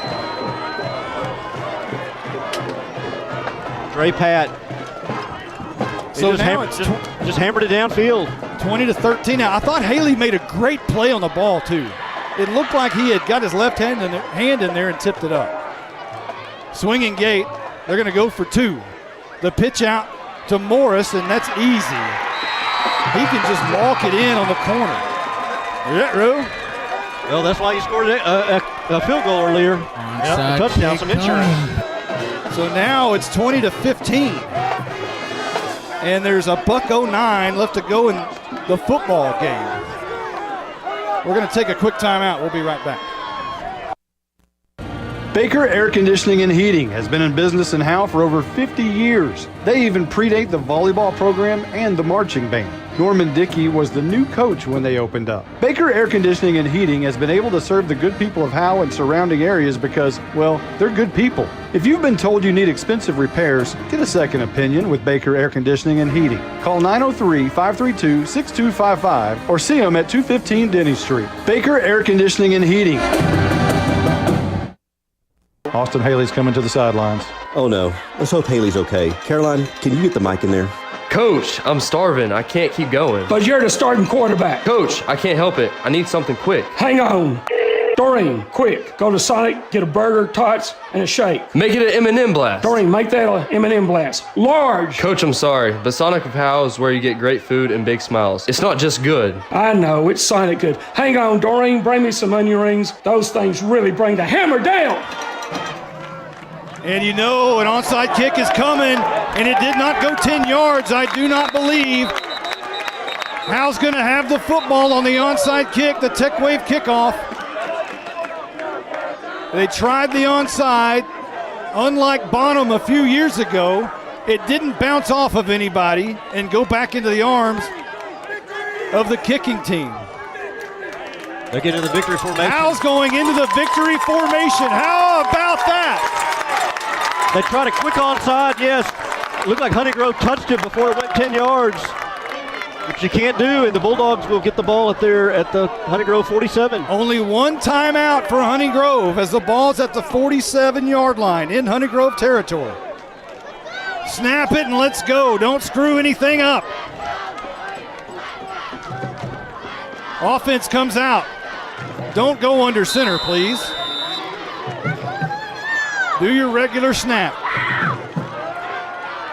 Snap back. Haley takes a knee. There's one. Timeout. Timeout called by Honeygrove. And at some point, you're really in that victory formation until you get past the timeouts. When you take the ball and the snap like that, you need to run up behind the center and take the knee instead of taking it 4 or 5 yards back. Because if something happens and they end up in a position, especially if they had a lot of timeouts, you could find yourself at third and very long just for taking snaps. So you might want to just run up a little bit and make sure you're minimizing the damage perhaps. To lose only a yard or two as opposed to 4 or 5 or 6. Yeah. But at this point, if they can just hammer this thing out, there's a 1:04 on the clock. So they have to snap it, maybe 2 more times.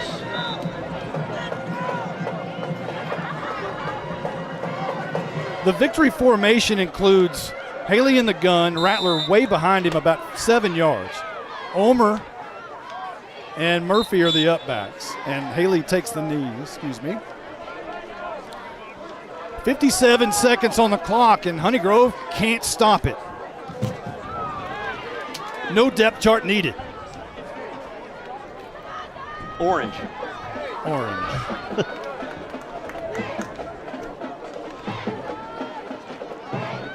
So we have 38 delicious seconds.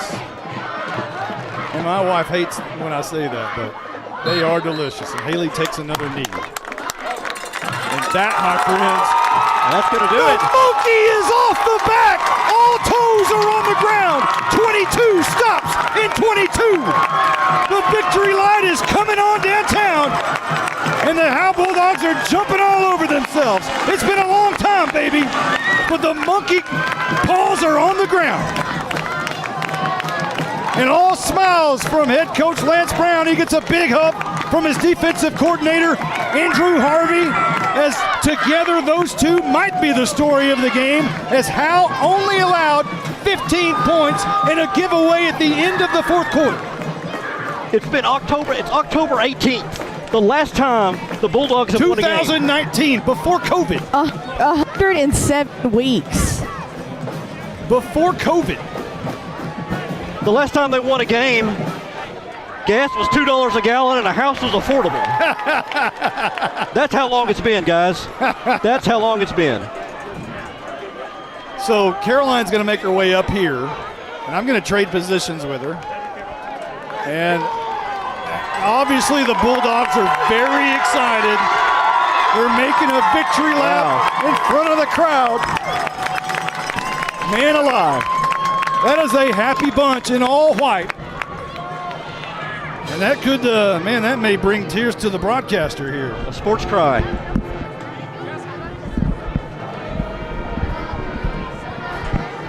As Monty will go down to the field. Caroline comes on. Oh my gosh!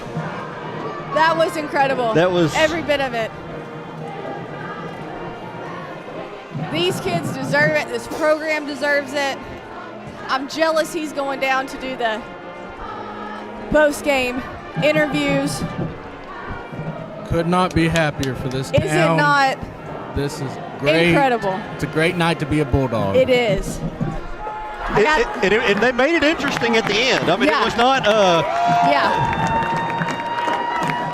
Scored the touchdown, the long touchdown, got the 2 points. But the Bulldogs just bite, scratch, and claw their way for their first win since 2019 and break a 22-game losing streak. 22 is over in 22. There we go. A long 22-game. Put it to bed. Let's get 22 the other way now. What a game. And Monty's going to the sidelines. I think he's going to try to get Coach Bryan to turn on the victory right. I got it right here. Wait. If I can find him, I'm going to do it. He's right in front of you. Right. He's going to get to light it up right now. Here we go. Yeah! The victory light is on downtown. How's that feel? Oh my gosh, it's one of the best moments of my coaching career, bar none. Like most definitely, that was it was a great game. Really excited, really happy for these kids. They deserved it, and it just feels good. I think the story of the game, as good as Austin Haley was on the ground and all of that, after what we've seen the past 2 years defensively, this was amazing. Well, we've just got our guys playing really hard, and they're bought into what we're doing, and they're seeing the results, and they finally got that W. They deserved it, and they did everything we asked, and they got the dub tonight. What are you going to tell them in the locker room? Oh my gosh, light it up! That's all that matters. Thanks, Coach. Congratulations. That's awesome. I'm going to try to find some other players here while I'm at it. They're walking off. I got to tell you, I was in the end zone, right when Cooper made the catch from Haley. It just incredible. Is that the play of the game tonight, guys? The Cooper Jones catch, the Austin Haley roll into his left, back the other way to the right, and then just lofting a Haley's Comet in the corner of the end zone? If it's not, it's really close. Yeah, I would think so. It has to be the play. If that's not what is. And also, we got to talk about the field. We actually made 2 field tonight. Hey, guys, can you hear me? Yes. Yes. All right, I have CD with us, Carson Daniels. Hey, the Gorilla, 22 game. The Gorilla paws are on the ground. How does that feel? I don't know, dude. That feels unreal. I mean, we battled the entire time. This is crazy. 0-22 streak. To be able to win our first game my senior year, it's unreal. Okay, so I think the story may be that there's so many stories of tonight's game, but after the past 2 years, defensively, giving up a lot of points and a lot of yards, tonight, defense was amazing. Yeah, our defense has never looked this good in my 3 years of playing here. And we stepped it up tonight. We did what we needed to do. We were coached what we needed to do. We obviously made some mistakes, but, man, we got the job done. That's all that matters. It's a victory. That's 4-year starter Carson Daniels. Congratulations. Go enjoy it. I don't know another kid if a kid was happier on the sideline than Carson Daniels. He was beaming. Really couldn't believe it. Just took the moment in, and happy for him, for sure. Man, I mean, and this builds confidence for next week. You play Tom Bean. I'm so excited. I mean, and it's the first win of the season. You got the Blizzard in here clapping. He's over here like he's ready to put the pads on. I don't want to wait 7 days. Hey, guys, I got Ryan Huff, another senior. Hey, talk about this. How big is it? I'm at a loss for words. I really don't know to describe it. I've never won a basketball game in high school years. It was on JV freshman year. And then it wasn't even games, but it's just amazing to feel like an actual connection to something we played a complete game and we came out on top, and that's how it rolls if you play hard and work your butt off every single play. Moments ago, your head coach turned on the victory light in downtown. How's that feel? Feels amazing. Have not seen that thing lit up since I was a kid. Hey, congratulations. Congratulations. Thank you. Have a good one. You found Austin Haley around there? I'm trying to find him. I can't. I don't see him. I'm going to take a chance here. Oh, I see him. They all moved off the field pretty quick. Now, I know my kids probably already run to the locker room.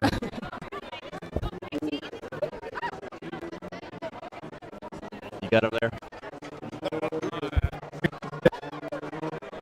I don't know if y'all can get me from here, though. Yeah. Can you hop back over for a second? Sorry, bud. Not like to play the game or anything. Come on out here where the mic will pick up. You're good. Hey, the gorilla that was on your back is on the ground. How does that feel? It feels great, man. First win of the season. First game of the season. That's what we're talking about. We're lighting it up, man. This whole year we're going to light it up. I mean, I can't even, it leaves me speechless. I'm just like shaking. I'm so excited. I'm ready for the season, that's for sure. So, great first win. Great team win, that's true. Your head coach moments ago actually lit up the victory light in downtown. How's that feel? Amazing. I mean, we haven't done it in 2 years. It was 22 games. So we said at halftime we're up by 3, but it's been 22 games since we've won a game, and we got to finish it, and we did.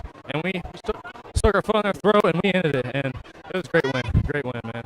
So at the half, we were talking about if anyone had thought that at the half, Austin Haley had 54 yards passing and 64 yards rushing, no one would have took that bet, right? I know. I don't know what it was today. It was just, I found the holes and just ran my feet and was just making some moves and, but honestly, my line played a great game. They were in the trenches. Those dudes were good on the line. I mean, they were doing a great job. We were running down their throat the whole time, so it was good. We did good in the trenches and good as a team, so that was great. Congratulations. Go enjoy it. Thank you. Well, I'm speechless. I can tell you. I was saying something to you a while ago while during the interview. Like you're smiling. You're just like you can't take the smile off your face. Yeah, it was a good, hard-fought game. A game that could have there at the end, especially gone awry for us. And they stuck through. They really had each other's back, and they deserve it. This team deserves it. This program, this school, this community, and I'm excited for them. I'm excited for us. It's going to be a fun season. This is, and this is what we asked for. We asked for just a competitive season. Yeah, we don't have to. Well, we do have to win now. Yeah. But just fun games. There you are. Just be in the game. Just I'm be so in the excited, game. y'all. I know. It's such a great feeling. I know the team has felt it much worse than we have, but 22 games we've been out here and we've been with them for every one of them. Yeah, and you think about those Austin Haleys, those Carson Daniels, those ones who were freshmen, and now here they battled through it, man. They battled through the mud and the tough times. yuck. And to stand up here and just come out here tonight and get that first win, it has to be huge for them. Yeah, all the momentum's with them right now. Yeah. I tell you what, this is the first win that I saw on the broadcast crew. Oh yeah, Jake wasn't with us on the last win, so it's a big deal. That one I missed too, because that was a Thursday night game, right? No, it was a Friday. Was it? Real quick, It's been so long, I can't remember. Get our sponsor. This is the Texoma Land and Realty Team post-game show. And I see if Monty is still looking for somebody. Hey, can y'all hear me at all? Yes, hear you now. I don't know if I should talk to the OC with the head coach's permission, but I think people might want to hear from the Better to OC. ask for forgiveness than permission, huh? Well, That's I don't know, maybe I shouldn't. Maybe ask him about that rushing attack tonight. He's going taking back. pictures. Let me see. And we're in a bad spot over here. Coach, you got to say? Oh, here we go. All right, here we go. Tom. Offensive coordinator Zach Cater. What an amazing game plan. I mean, last year it was the rushing game that we were wondering where it is, and tonight it showed up. Yes, the O-line came to play today in the run game. We've been repping it all week, and we got some momentum off the scurry scrimmage last week. We were able to pound the rock then, and just kind of rolled it into this week. And, I mean, that was big for us, especially there at the end, just being able to just run it, knowing we can run it. They know we're running it, and we're still able to do it. That was awesome. How much having Austin Haley tote the note a little bit, does that open things up for you? Oh, that's so big, especially with our run game with Rattler and Carson, and then with our pass game. If he can run it too, that's a three-headed monster. Thank you. Hey, I do want to say, just on the other side of the ball, Coach Fletcher, Shane Fletcher, I've known, he actually was a PE teacher of mine. He's a great guy. Great guy, and I good luck to him. He's a competitor, that's for sure. He is. He's one of the funniest human beings I've ever met in my life. But good luck to him and the Honey Grove Warriors. But we got that W tonight, so. We got the W. Blake, did you want to do stats? Or? Yeah, we can jump into Yeah, we them. probably need to take some breaks here in the postgame show. Go ahead and take a break now. Okay, let's take a break. Texas. This is the Texoma Land and Realty Team postgame show. Buying and or selling your next home or property should be an enjoyable experience. At Texoma Land and Home Team, our commitment to the personal relationship of each transaction ensures communication you expect, while assuring that we'll be here the next time you need us. We're not a big box real estate company by design. This freedom allows us to be fully at your service. Texoma Land and Home Team, Renee Nichols Broker, 903-818-1645. Texoma Land and Home Team, for all your real estate needs, 903-818-1645. Baker Air Conditioning and Heating has been in business in Howe for over 50 years. They even predate the volleyball program and the marching band. Norman Dickey was the new coach when they opened up. Baker Air Conditioning and Heating has been able to serve the good people of Howe and surrounding areas because, well, they're good people. If you've been told you need expensive repairs, get a second opinion with Baker Air Conditioning and Heating. Call 903-532-6255 or see them at 215 Denny Street. Baker Air Conditioning and Heating. Austin Haley's coming to the sidelines. Oh no, let's hope Haley's okay. Caroline, can you get the mic in there? Coach, I'm starving. I can't keep going. But you're the starting quarterback. Coach, I can't help it. I need something quick. Hang on. Doreen, quick. Go to Sonic, get a burger, tots, and a shake. Make it an M&M blast. Doreen, make that an M&M blast. Large. Coach, I'm sorry, but Sonic of Howe is where you get great food and big smiles. It's not just good. I know, it's Sonic good. Hang on, Doreen, bring me some onion rings. Those things really bring the hammer down.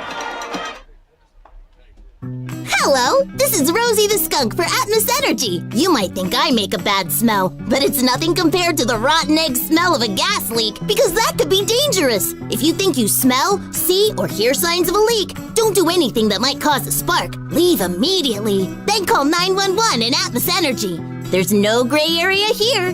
When dealing with gas leaks, it's black and white. For more information, visit atmosenergy.com/gas safety.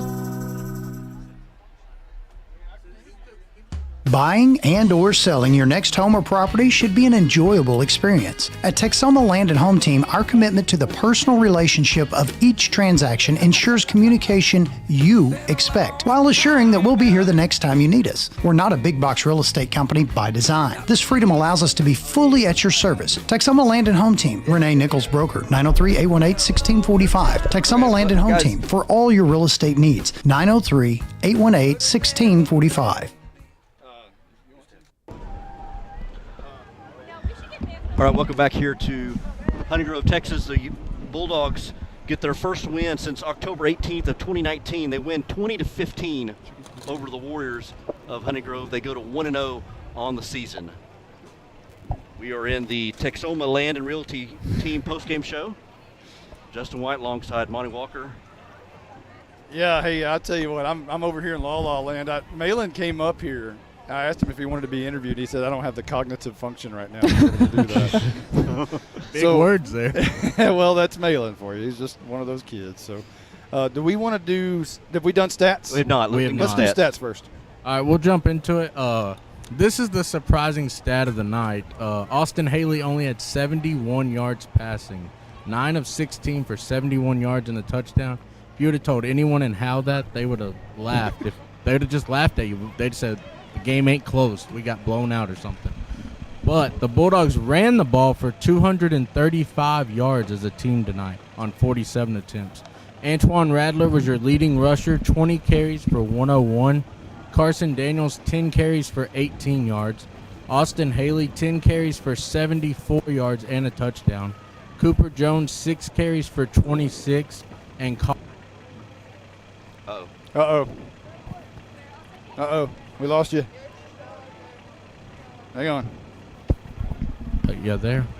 Colin Murphy. Colin Murphy.